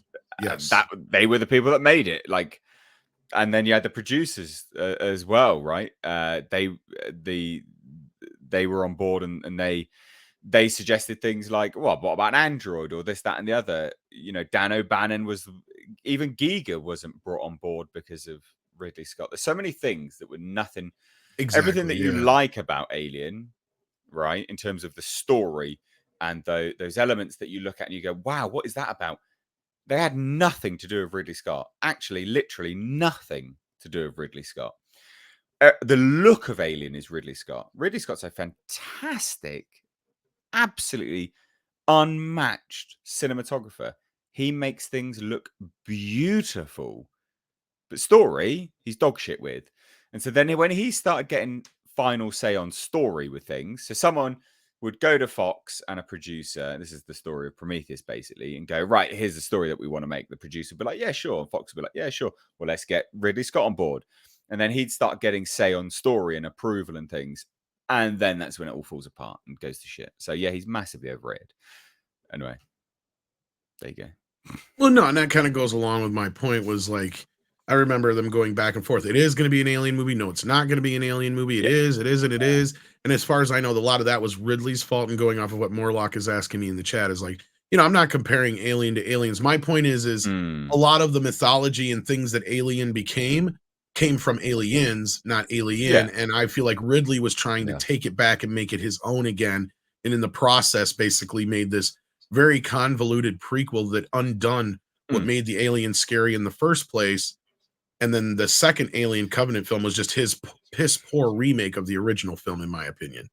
All of them were remakes of the original. Yeah, basically, yeah, they're like too basic and just trying to rewrite the history at the end of the day is what it's doing. I know. It's just whatever. I liked it better when the aliens were basically a genetic mutated weapon that got out of hand. See, because that's the way it was presented in the original Alien. Like these guys were making this weapon and it turned on them. It was like basically a parallel for nuclear weapons and biological weapons. Yeah. Yeah, it was great. So yeah, but again, it was that weird era with 20th Century Fox because then they got fucking Shane Black on board for the Predator. Mate, he didn't write the first one. What are you on about? The Predator he just punched movie, it up. Yeah, the Predator. He added jokes. That's literally all he did. Predator came out of a joke. The first Predator film was born from a joke, and the joke was, who's Rocky gonna fight next? E.T. And then that spawned this sort of action hero versus an alien concept, and then that is how Predator wasn't it for written. a while going to be a Rambo movie too, if I'm not mistaken, Mr. H? This is what I mean. Rocky. It was going to be So that's how it was written. And then fucking got Shane Black on board. Oh my god, 20th Century Fox before they got bought by Disney. God, the weirdest decisions that they were doing. Well, and that's. That is a whole stream and show unto itself. Because it all comes full circle later. Because when they were working on Rambo 5 ideas, there literally was an idea that was just like Predator based on a book, which was hilarious. It was basically Rambo was going to fight this alien creature. It's like, wait a minute, we know that movie. It's called Predator. Honestly, that is genuinely a whole show in and unto itself. It is, yeah. What on earth is just bizarre? Absolutely bizarre. Anyway, moving on. Let's you're not wrong. I do remember they were going to talk. They were like joking about Rambo or Rocky boxing an alien. Yeah. So Addison Smith for $1.99 says, like the actor eat ups a lot of the budget. Massively, hugely. We brought this up. You may have sent this in before we said it though. So yeah, he did. We're catching up to them now. So this is like 10:07. We're like 20 minutes behind. Oh wow! Graph Webb for $2 says, hashtag cancel Disney Plus. I think a lot of people will be doing that. He's the most consistent man on YouTube. What's your first thought for $1.99 Canadian? Sent a super sticker. Thank you so much. And then Do the Evolution 78 for $5 says, the new Salem's Lot. What's your take? I've heard very bad things about that from sources. Never heard of it. Is that moving forward? None of the Stephen King remakes have impressed me yet. Did that move forward? I think it has been slowly moving forward. Yeah. Yeah. Let me have a look. Who was it that was attached to that page? I'm trying to remember. Oh, Salem's Lot. I thought it got stuck. It might be. 2023. It was gonna be. What are we talking about? Are we talking about Salem's Lot? Yeah, because I know after it hit big, a bunch of Stephen King movies got announced. Yeah. Yeah, I'm I'm just trying to look. I'd heard really bad things about it. So it's been delayed. What was the last update? So June. Stephen King Salem Lot has been delayed. Yeah. What's Yeah, you were happened, right, blah, Culture. blah, Probably covered it on the daily. Yeah, I think I did. Yeah, but there's a lot that of Children of the Corn remake came out and nobody noticed. Oh, that was by nobody. What else has there been? There's been at least a half a dozen more Stephen King remakes. I wouldn't be surprised if this thing gets canned at this point. Well, they had a whole crew, so they it looks like they had begun production. Well, maybe. Did it get shut down because of the strike? About it. No, I can't remember. I'd have to go through all my messages and have a look and see. So I don't really have a take on it, but from memory, off the top of my head, it was looking bad. Fierce Sundown says it's filmed and canned. So maybe they can't. Yeah, maybe they canned it. Yeah, that maybe that's where I'm thinking of. I don't know.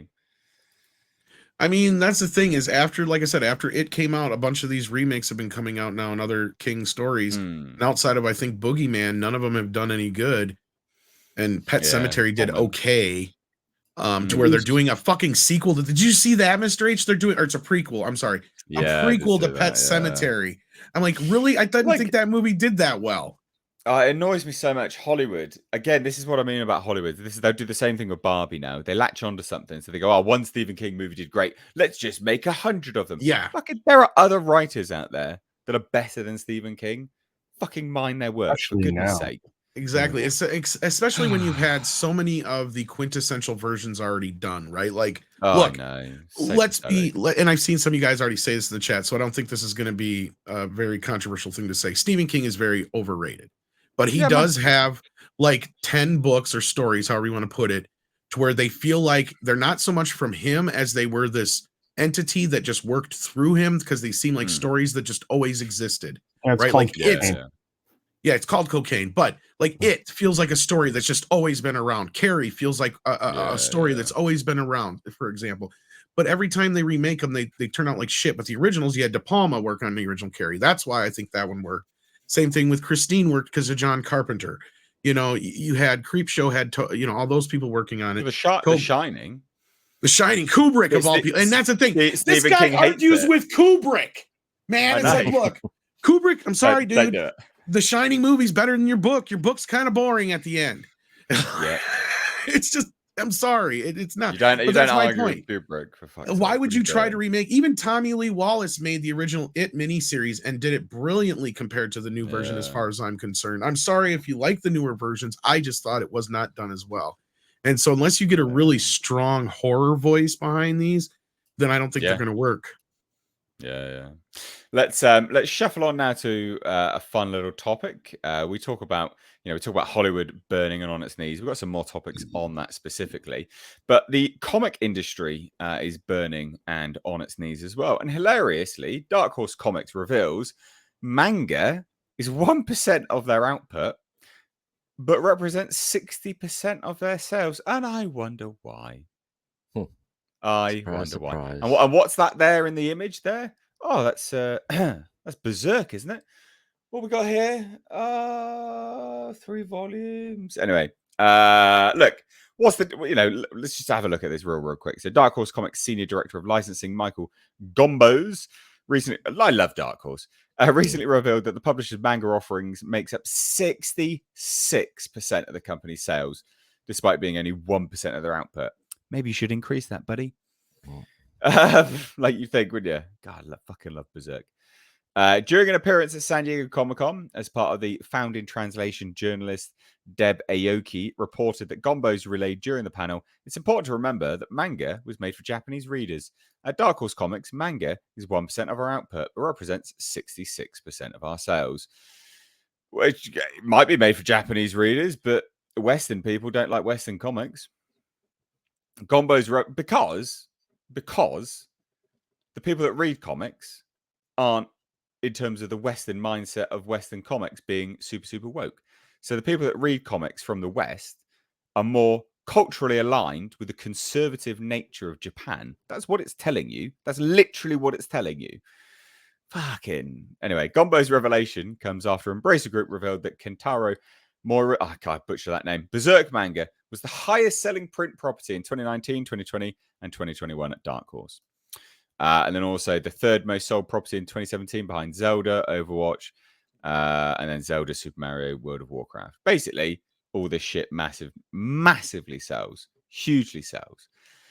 So, thoughts, guys? I mean, to me, if I was in charge of Dark Horse, I'd be like, right, let's get some more stuff. Western comics are dead. Let's just get Japanese comics. Let's go. Let's get manga.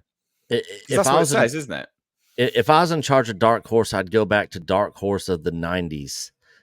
I loved Dark Horse characters and stuff like that. In the 90s. That was Top Cow, wasn't it? Top Cow did that. Yeah, they had some of the best comics that I read back in the 90s and they even did crossovers with other companies like DC with their Batman versus Predator series, Aliens versus Predator, RoboCop versus Terminator, their Star Wars books.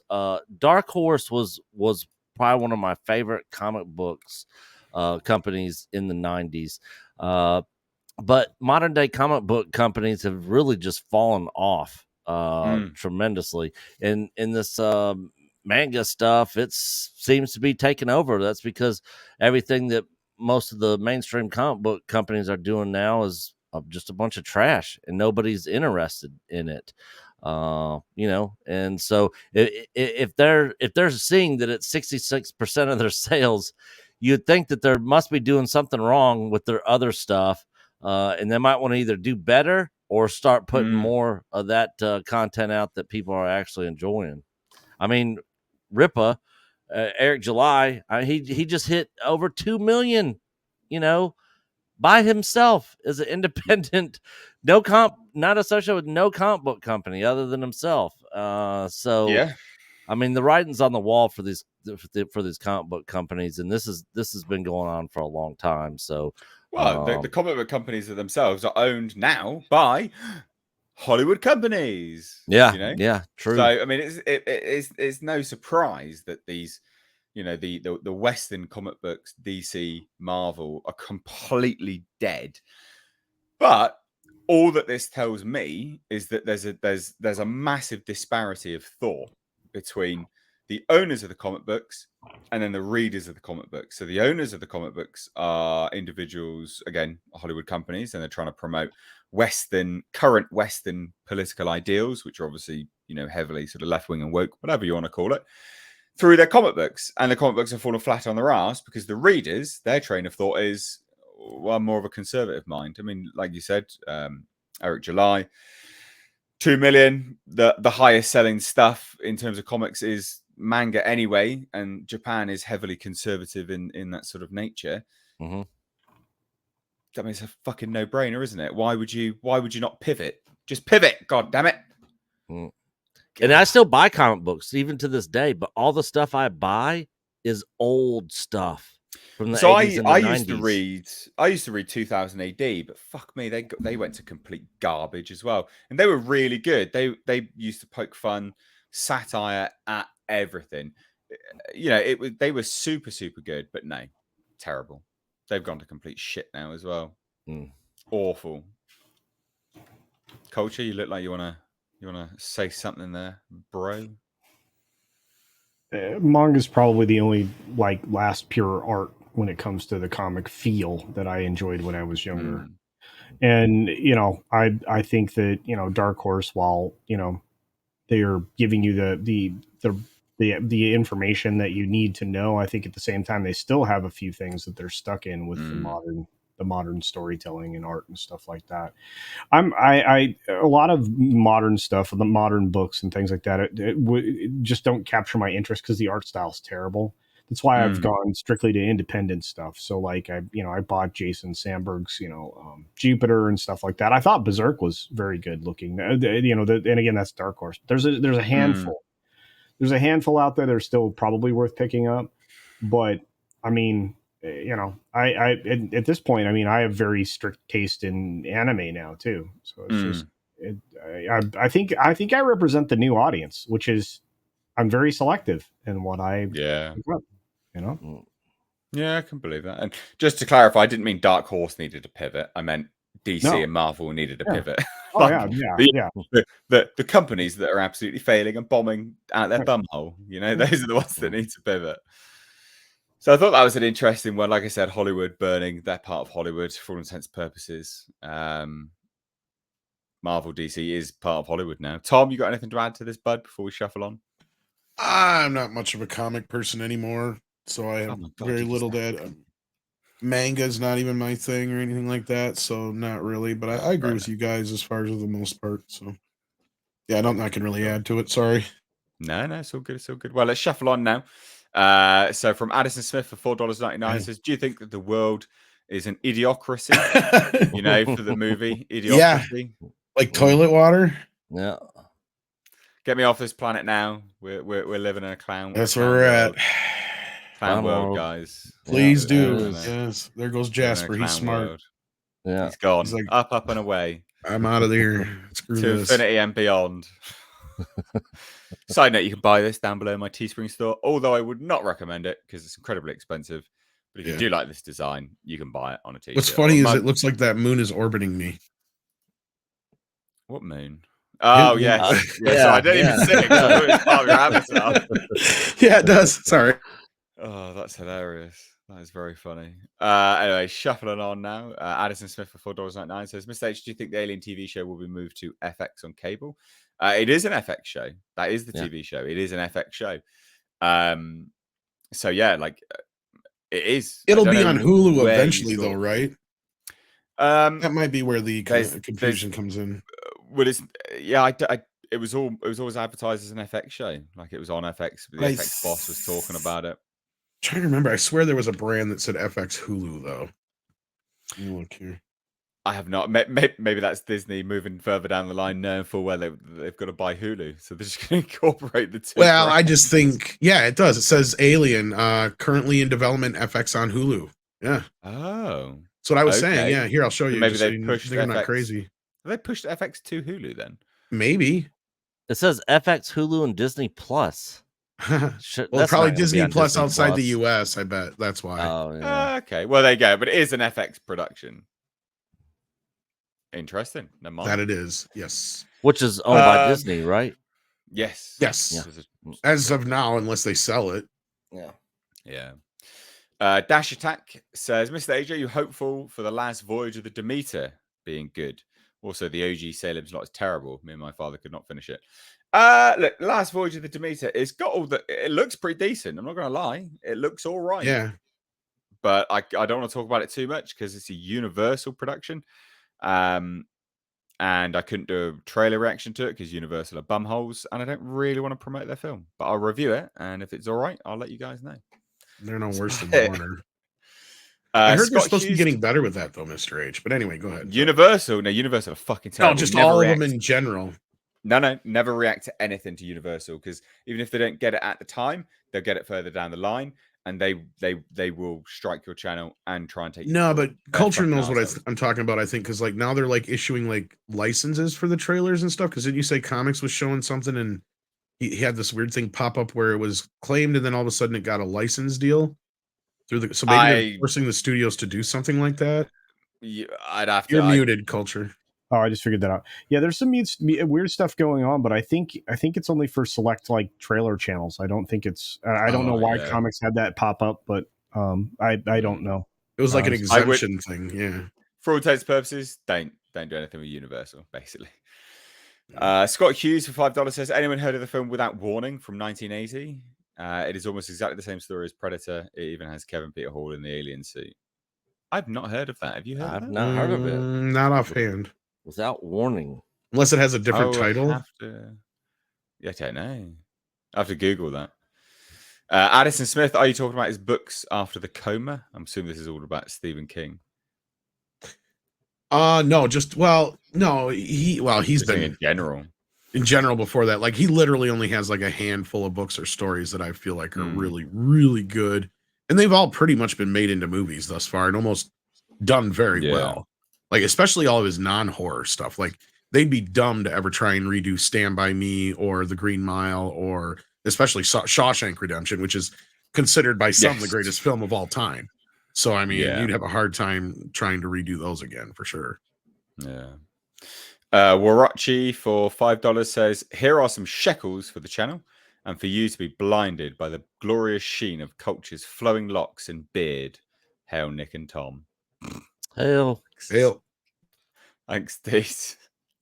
Addison Smith for Mikey. $9.99 says, "Mr. H, are you going to talk about comment number to not comment number 3, which I explain Hollywood is stuck between a rock and a hard place, and when do they hire these writers?" Well, he's talking about his other. He says super this. chat. What I mean is, it going to be like a Blue Beetle movie where it's moved to theaters, or in this case, cable? Is that talking about the? Well, his I third think comment that's talking about the FX thing. Yeah, the third comment that we missed from way on earlier that we didn't. Well, they address. also have. Yeah, they also do. If he's talking about Alien, they have an Alien movie in the works too.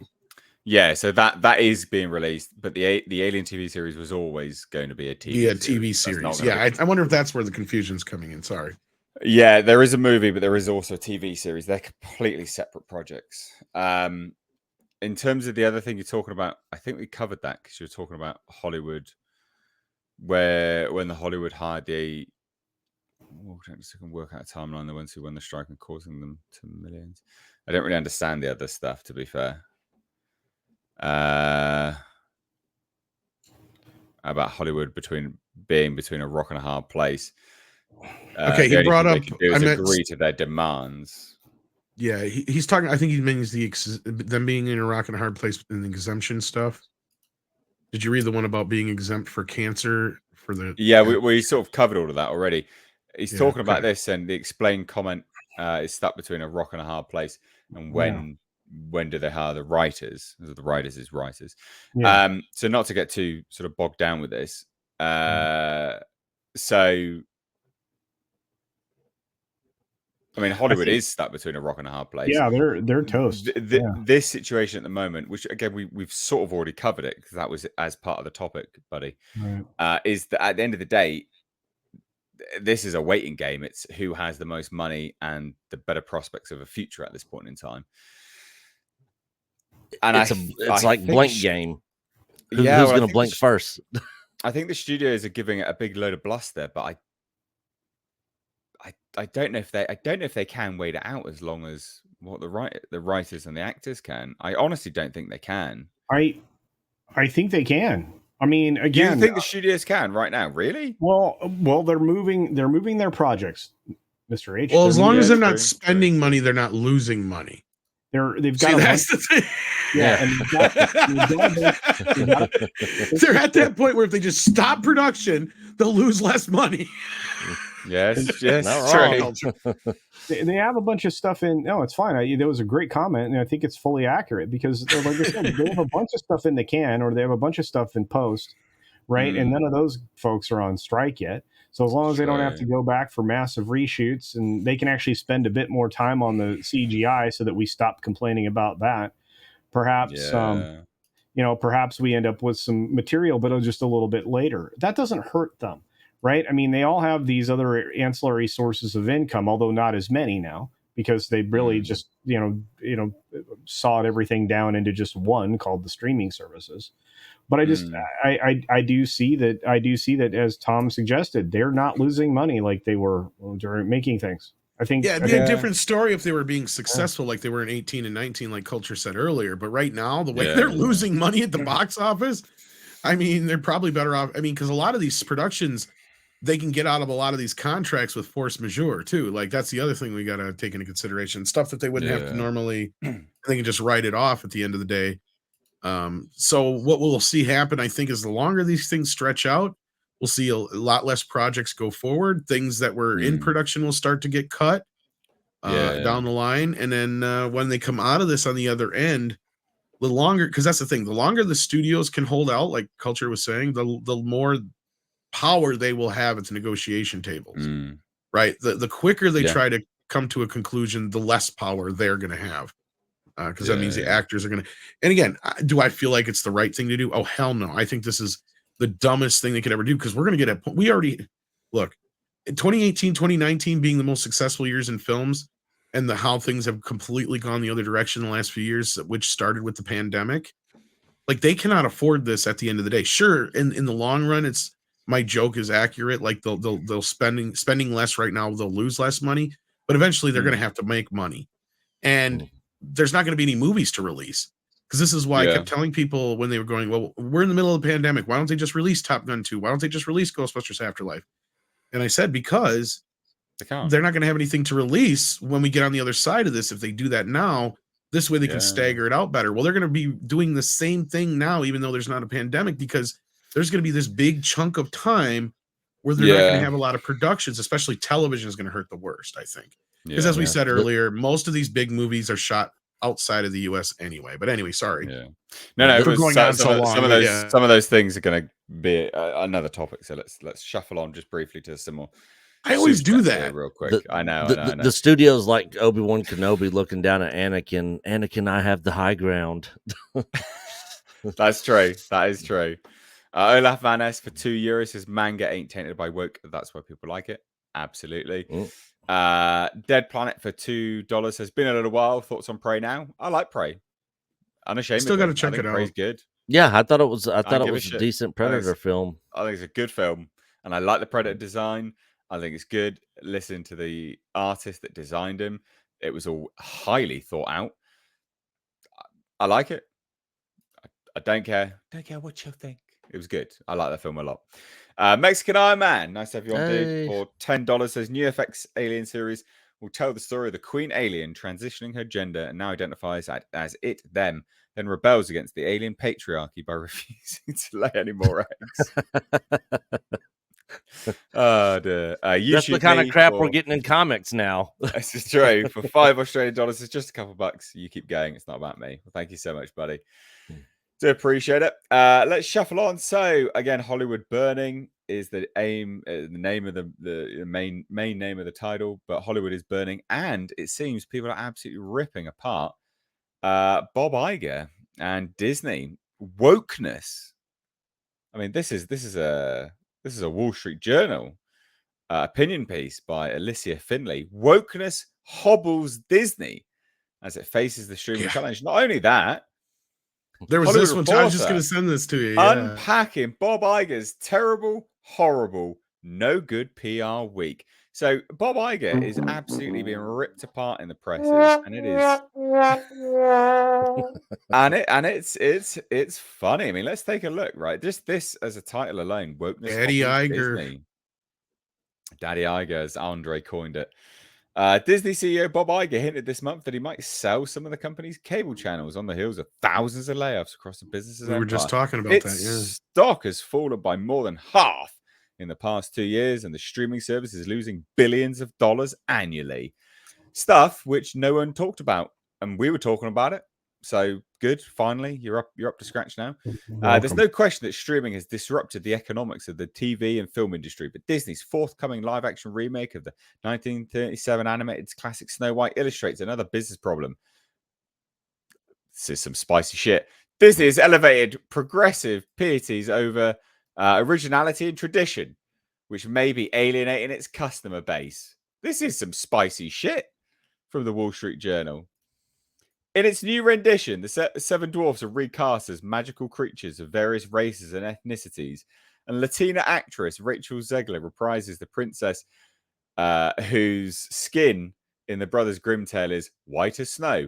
There's nothing wrong with casting a diverse crew, but Disney is refashioning a classic fairy tale merely to virtue signal. It's not wrong. Not wrong at all. Disney Plus streaming service warns that animated classics such as Dumbo, Peter Pan, and Jungle Book include negative depictions and or mistreatment of people or cultures that were wrong then and wrong now. Thanks for the trigger warning. But most parents don't need to be hit over the head with things they already know. Yet that's what Disney's newer films, along with most Hollywood productions, do. They hit you over the head with left-wing culture. Over and over. You know what's funny? Is in my head, I got a picture of left-wing culture. It was Culture Casino with a man bun. No way. Brilliant. I love this. Mr. Iger has blamed overproduction, an industry-wide problem. It's true. The amount of new content is overwhelming and not well presented. Lineups of new shows and movies resemble dinner menus. Lots of choices, most of them mediocre, You have to try numerous dishes before finding one that hits the spot. Who has the time? This is amazing. Absolutely amazing. Disney's classics are classics because they discreetly impart virtues through parables. The mirror on the wall dubs Snow White the fairest of them all, not because of her skin color, but because of her magnanimous character, which she demonstrates in her kindness towards the dwarfs. You can't argue with any of this. Mr. Iger recently criticized the actors and screenwriters that were on strike for being not realistic by demanding significantly higher base pay and a cut of revenue from stream productions. Among other things, they are adding to a set of challenges that this business is already facing that is quite frankly very disruptive and dangerous. He's right. Other unions have put their members out of work by issuing excessive demands to businesses facing disruption, be it from foreign competition or new technology. As much as Hollywood promotes cultural change, it's very much struggling to adapt to technological business changes threatening its left-wing megaphone. By projecting, this article's great. By projecting their politics into children's movies, Disney employees may end up casting themselves into the woods. What an article, guys! Wow. What do we think? And from the Wall Street Journal too. It was fire. Now it's an opinion piece from Melissa Finley, but she does a very good job of breaking it down. And because this is primarily a financial paper, the investors and the people that read this probably are well aligned with what she's saying here and have been acknowledging this for some time. You have retail investors such as myself who, pay attention to what these financial pages say, and this is reaching a lot of those minds. It's also quite telling, which I think you were trying to lead us on with there, Mr. H, in that this is a complete narrative shift from what we would normally see, especially in the mainstream press. So it is. Yeah, they're saying what we've been saying, and they denied us, and they called us trolls, review bombers, every name under the sun, racist, misogynists, everything. Now they're saying what we were saying. They called us right wing. This wokeness hobbles Disney as it faces the streaming challenge. That would be considered a right wing YouTube headline, wouldn't it? Yeah, it would be. And all the things that she says about Snow White and the Seven Dwarfs, that'd be considered right wing. That'd be considered racist to some morons. And it's in mainstream press. Well, these things warm my heart, especially after how Barbie played this weekend, but I'm afraid that we're going to get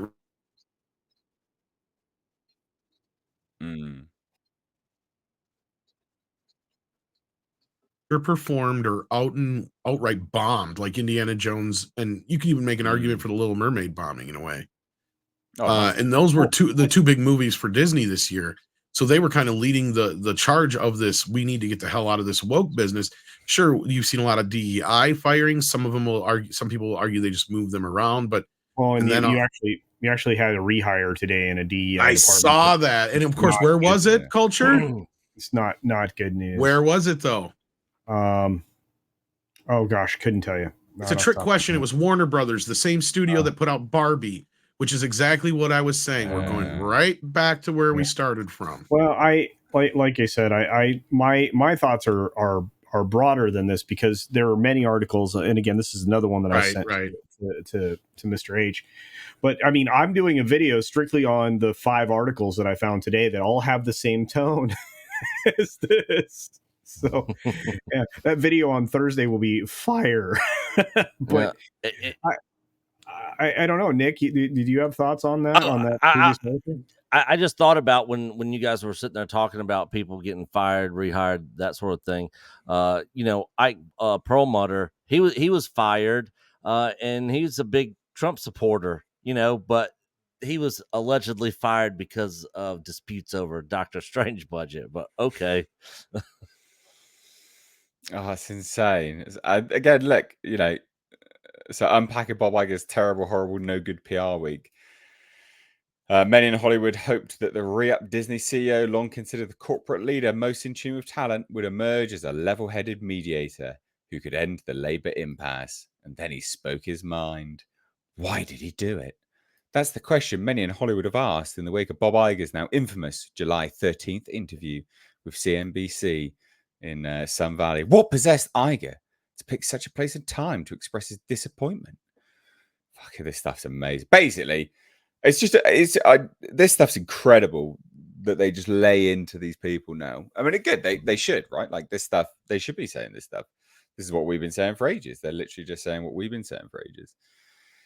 But it's almost become an undeniable facet to society now. You can't keep denying this stuff. You have to address it at a certain point, and that's what they're doing. They have to address it. Seemingly, that's what they're doing. They have to address the thing because it's become so blatant and obvious now. They can't keep denying it. God, that Wall Street Journal article was amazing. Wokeness hobbles Disney. Fucking hell, that's so good. I love it. Absolutely love it. Do we think it's going to continue? I think so. She literally wrote in that article what everybody can see with their own eyes. That has a brain that has an IQ above 2 numbers. Yeah, it's kind of obvious. Everything she was saying in there was obvious. It's just nice to see somebody in a article as big as the Wall Street Journal actually pointing it out now. Yeah, because we've all been talking about this stuff for years now. Yeah. This is what I mean. Like, if I'd written that headline, just putting woke in a title, people would go, "You're right wing, you're this," and you're like, "Well, no, it's just woke is just a description, right? I'm just describing an action that people are doing or a mindset that people are taking. It's just a descriptor. It doesn't mean you're right wing to do it. Who cares if you are right wing? It doesn't matter." But people are so triggered by this stuff. It's utterly insane. It's embarrassing at this point. And Bob Iger keeps making one bad decision after another, after another, after another. Howdy. The whole Disney Plus thing was, I think, a mistake on their part. They already have ABC. They already have like 2 or 3 Disney channels. They literally could have put their content on those channels, got ad revenue from them, and then licensed them out to other streaming services, and then got paid on top of that from them. So funny. So funny. However, that moves us nicely off into our next topic, which is, Disney is delaying stuff. So this is the writer's strike. It's ruining stuff. They're now leading to delays. Multiple delays, in fact, or what looks to be the case anyway. The Marvels is looking like it's going to be one of them. So Disney delays the release date of Poor Things and considering delays for 3 more 2023 releases. Some pretty big stuff there, actually. And some stuff has already begun marketing. So Poor Things has begun marketing already. So that's going to cost them more money because they're going to have to re-up that as well. So let's take a look, right? So Disney has delayed Poor Things and is considering delaying multiple films from their 2023 releases as the WGA's writer strike and SAG-AFTRA's actor strike continues. Hollywood writers and actors are on strike. We know that, blah, blah, blah, blah, blah. Bloomberg reports that Disney is considering the delay of 4 of its films from their original 2023 releases. This includes Next Goal Wins from Taika Waititi, the next animated film from Disney, which is Wish, Magazine Dreams, starring Jonathan Majors. Which, that's a whole video unto itself as well. And then the Wrap says that the Emma Stone-led Poor Things has already been delayed from September 8th, 2023 to December 8th, 2023. So they're trying to stagger their releases out a bit more, trying to push them into different quarters of financials, basically. Something similar may happen with Disney's other upcoming releases. So, and there's also talk that they're going to delay Aquaman. There's talk that Warner Brothers is going to delay Dune Part 2. So when we say Hollywood is burning, this is part of it, But so this is an interesting discussion, isn't it?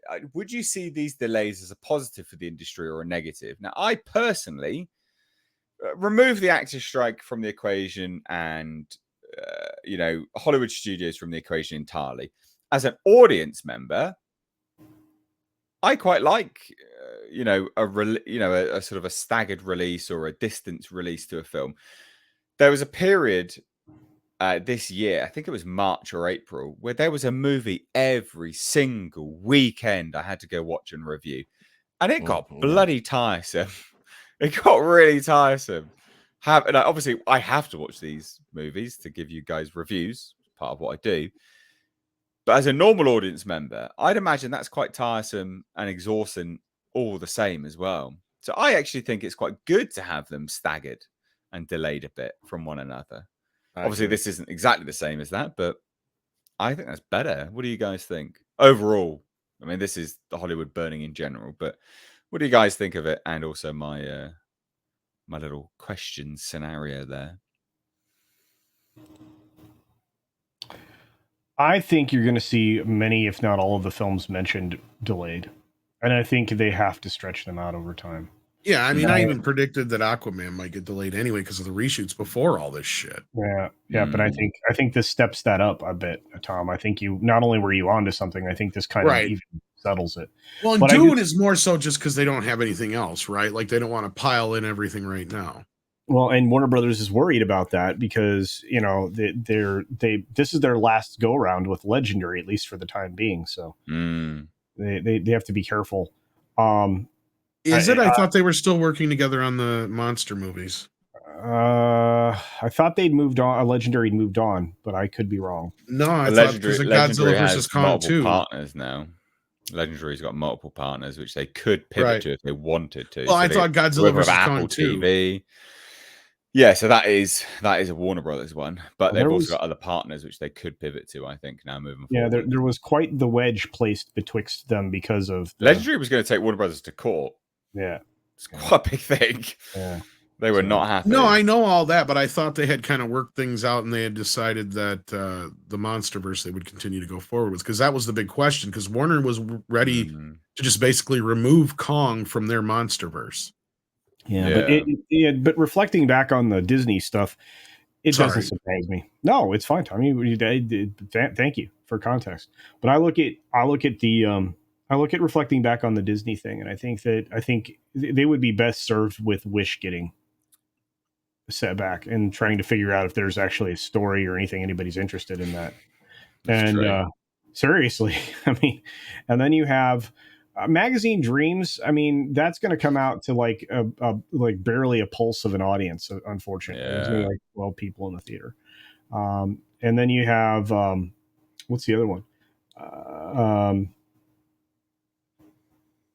What was the other one that you were talking about? You got the Poor Things. You've got Taika Waititi, Next Goal Wins. Yeah, Next Goal Wins is going to be one that I don't know what they'll Marvels do. as well. Yeah. They're contemplating the Marvels. Yeah, well, Marvels, I don't think they'll push back, but they could, and if they do, it wouldn't surprise me. This will be the second failed launch for this film because I mean they started promoting it before and then they pushed it, and then they kept the TV dates in place for Miss Marvel. Which is weird, right? Because it's going to be those are in August, right? So you'll have two presentations on Sunday, August here on ABC because they put it on linear, trying to get somebody to see that thing. And then if they push that thing past November, they got to remarket it again. And they just dropped a new poster, I think. Did I see that? Yeah. It's fucked. Destroyed. Tom, you want to chime in here, bud? No, I pretty much said all I had to say on that. All right then, Nick, you chill streaming. Yeah, I was hoping we were going to get to the Exorcist trailer. I haven't seen it yet. You didn't even watch the trailer, man. No, I sent it to you earlier. I haven't had time. I don't have time. Yeah. Christ, that's what I've been waiting for this whole show. I've been like waiting to talk about. All right. I'll watch the Exorcist trailer right now. Man. It's fine. No, I'm going to watch 3 minutes long, dude. I'm watching it now. God. It's part 1 of 2, you know that, right? Oh, it's part 1 of 3, actually. Or 3 or whatever. Making a trilogy. David fucking Gordon Green on another Of course he trilogy. Is. I've heard it's horrible, fucking, but yeah. What a twat. Oh, what? No.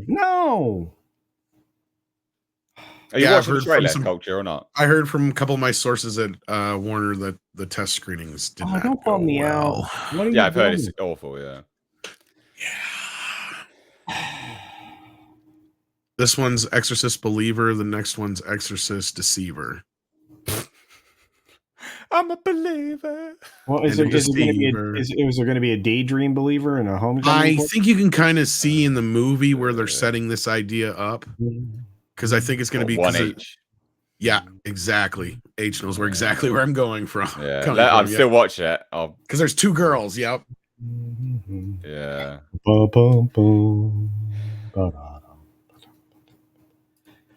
We're gonna think this whole first movie, one of the girls is more guilty than innocent, and then we're gonna find out the second film it's the other way around. How much you want to bet? Basically, Exorcist the beginning all over again. Oh, what can it mean to a exorcist believer and a Exorcist deceiver. What's the third one gonna be? Exorcist dreamer.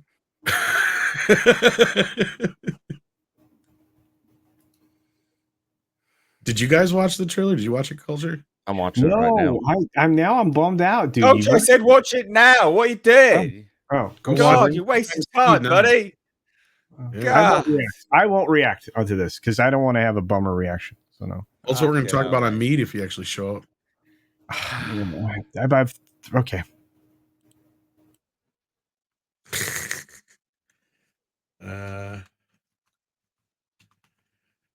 Poor Culture.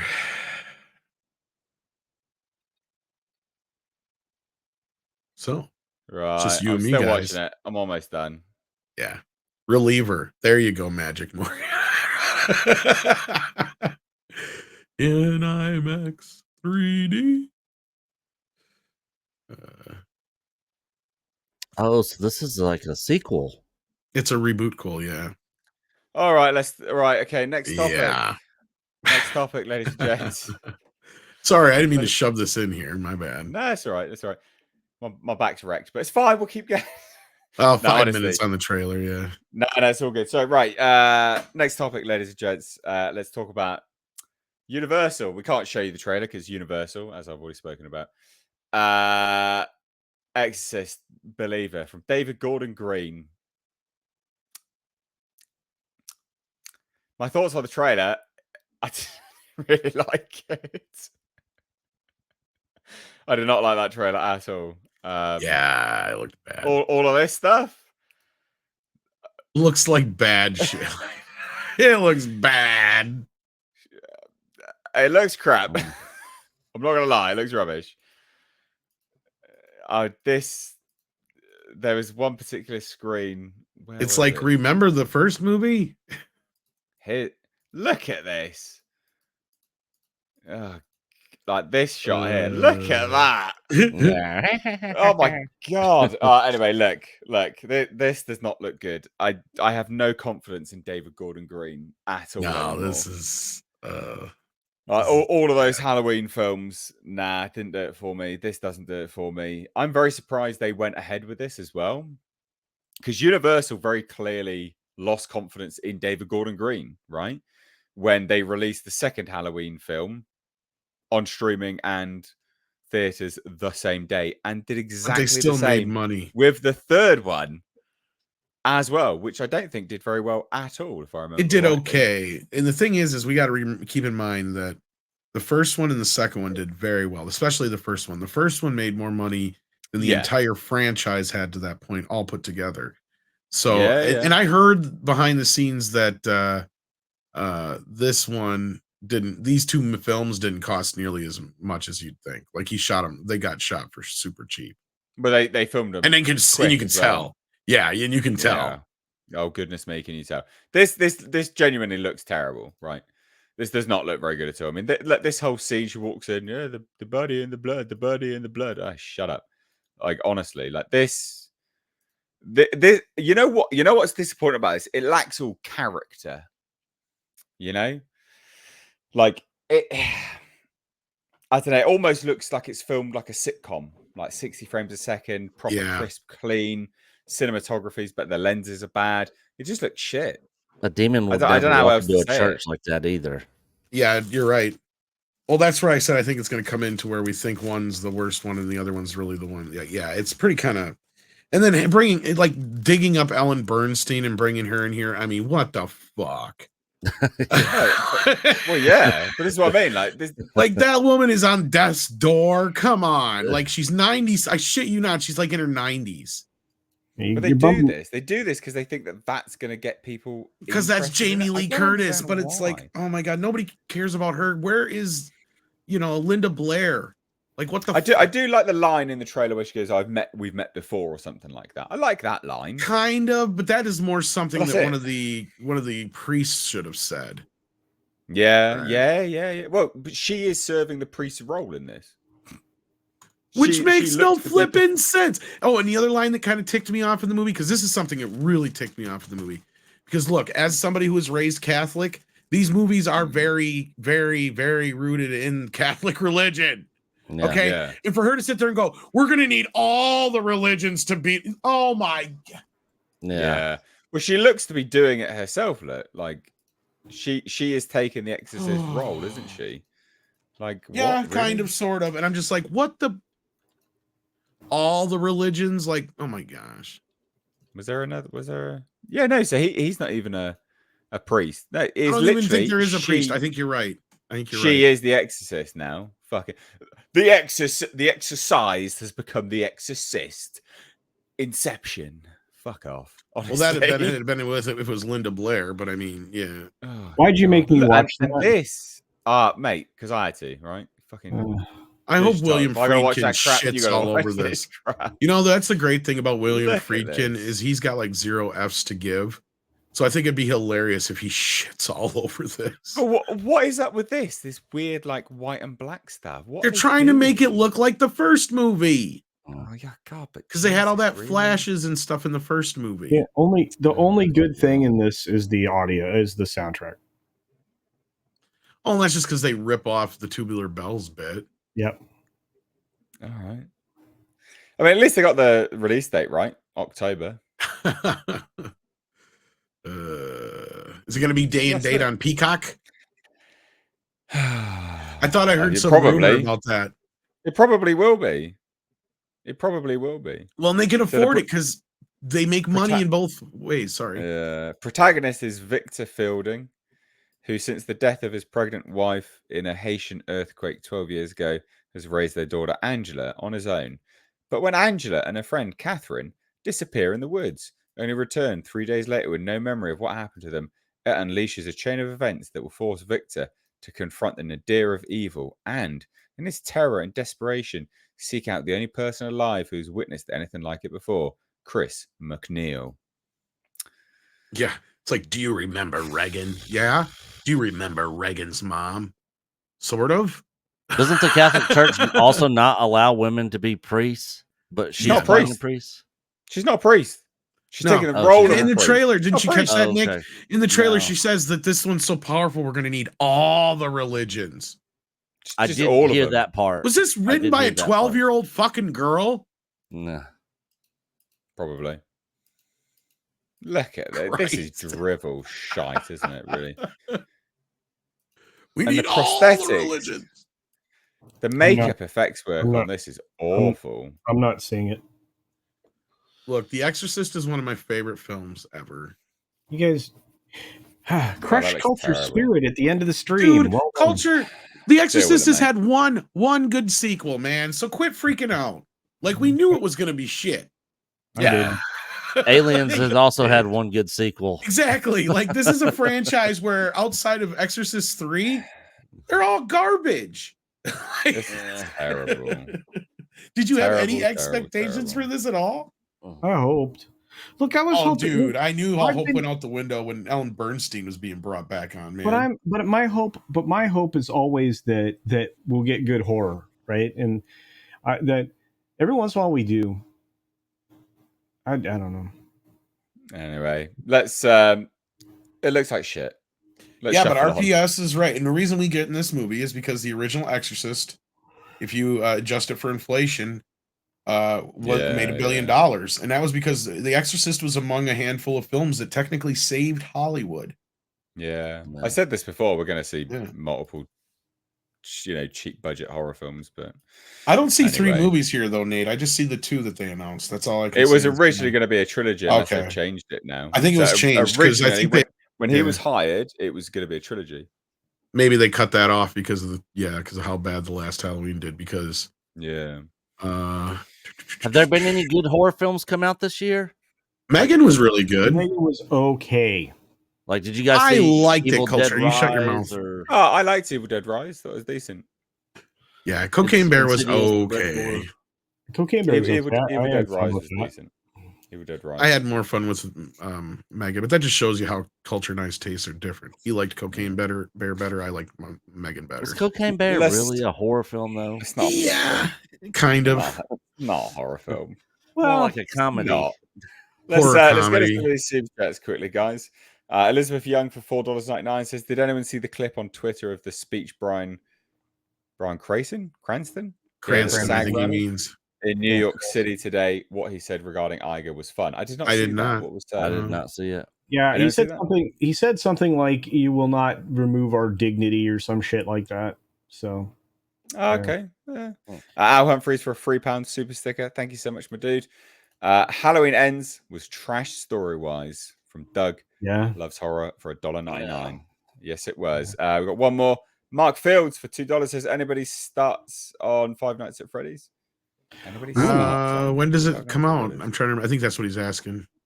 Yeah, I have thoughts no on it? idea. I have no I'm, idea. I'm, People didn't I'm- like that either. The thoughts on that are terrible at the moment. apparently. I want it to be good. That's my That thought. That comes out in about it. October. Yeah, Well, at least they got the release date right. It's only got a Yeah. $36 million budget too. Yeah, so- it- and Jim it'll- Henson it'll- Studios right is doing for the that, effects. Yeah. That's good. It'll Selling make point. money, and I'll go see it. So I think I've got 4 horror films left to see this year, including the Last Voyage of the Demeter. Yeah, I'll be watching that. That should be decent. As well. That one I'm looking forward Hopefully. to because that's like kind of the a old- neat story that's never been explored. But anyway, Mr. H's back hurts. So Oh, sorry. Yes, ladies and gents, we need to round out this stream again. Fantastic! So many people joining us. Thank you so much. We do this did we live get show. all the super chats? Yeah, we cover Okay. them all. We do this live show every Tuesday and Thursday. Tuesday is 9 p.m. UK time. Thursday is 7 p.m. UK time. So slightly earlier. We do that. Quick So- Quick question about that. Oh Nate. my God! Yes, Well, why don't we just do it early both days? because I'm busy, Oh, okay. so we can't. And you're late to this one all the time. Yeah, you're So- tardy. Well, the Oh, thing no, is, if fucking help you, Nick. Well, the only reason that I'm late on Tuesdays is because of my work meeting. It starts at the same time you start. Thursdays, I'm okay. there on time all the time, unless Yeah. I have something going on. But if we did it early if we did it at the same time Tuesdays and Thursdays, I wouldn't have an issue. Yeah, Either. so I can't anyway. Okay. But also I don't think that would work. Like I think we've established this enough now that people expect it at this time, basically. So, but I can't. Like I actually do have other things going on, unfortunately. Like namely studying shit at the moment. So that's gonna take a slight precedent. But there's also other things that I have to do. Well, I'll which continue to be late on Tuesdays then. that is absolutely fine. Don't you worry about it. We understand. So don't give me shit out there, chat. I see you guys. And now Tom can do a decent impression of you, so it won't be like we miss you until you get Yeah. Well, Yeah. Tom still needs to make my theme tune for my new segment. What dumb shit did Grace Randolph say this Oh, and week? I need- So- Oh, I and I forgot need to- about that. Thanks for I need reminding me. yeah, gotta I get need on to- it, mate. Write I it need down, to update Tom. your intro too. So Yes. yeah. Well, you want to get some excerpts from the stream and make like Yeah. a funny intro like that. Make it a little bit longer. That'd be good. I know. good Yeah, I'll times. do that. Really Maybe funny I'll put stuff. some dumb stuff in the TVs and things like that. I don't Yeah.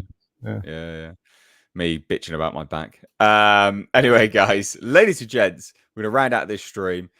Thank you so much for joining it. I need you all to hit subscribe on the second channel, Mistakes Reviews Live Archives. It's linked down below.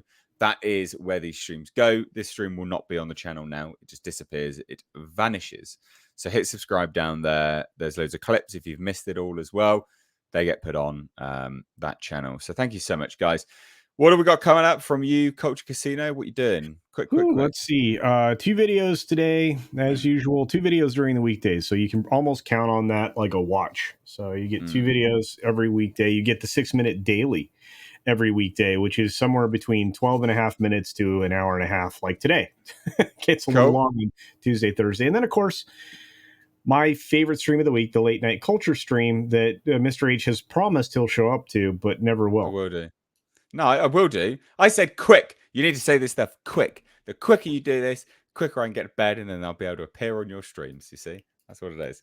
And then the less people disappear from the stream whilst you're saying this stuff, I say, quick, do it, quick. Right, Nick, quickly, what are you got going on?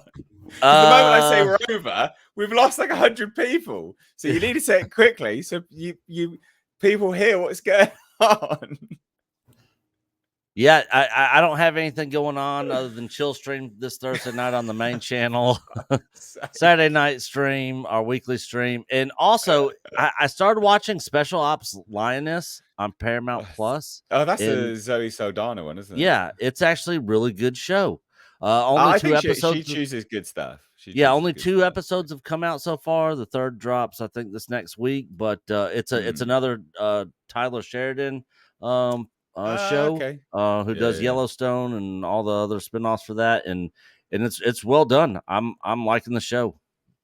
So if you haven't watched it, check it out on Paramount Plus. And Tom, what you got going on, bud? Tom's dead, everyone. He's dead. Sorry about that. I have Midnight's Edge coming up here in about 40 minutes. I was working on your intro real quick. The theme tune, you mean? The segment, What Dumb Shit Did Grace. Yeah. It's basically all right. It's just so it's like, so what kind of dumb shit did Grace say this week? Something like that, basically. I need like a chorus, so how long does it need to be? I don't know, under 30 seconds. That's what I got. Make it a bit of fun. Anyway, whatever. Guys, thanks so much for watching. Everyone in the stream, their channels are linked down below. Please do hit subscribe to their channels. Would appreciate it. They'd appreciate it. And thank you so much, basically. I still need to watch Barbie. I will. I'll get to it. Promise. From me and everyone else, thank you so much. Cheers. Bye-bye now. Bye. Bye, guys.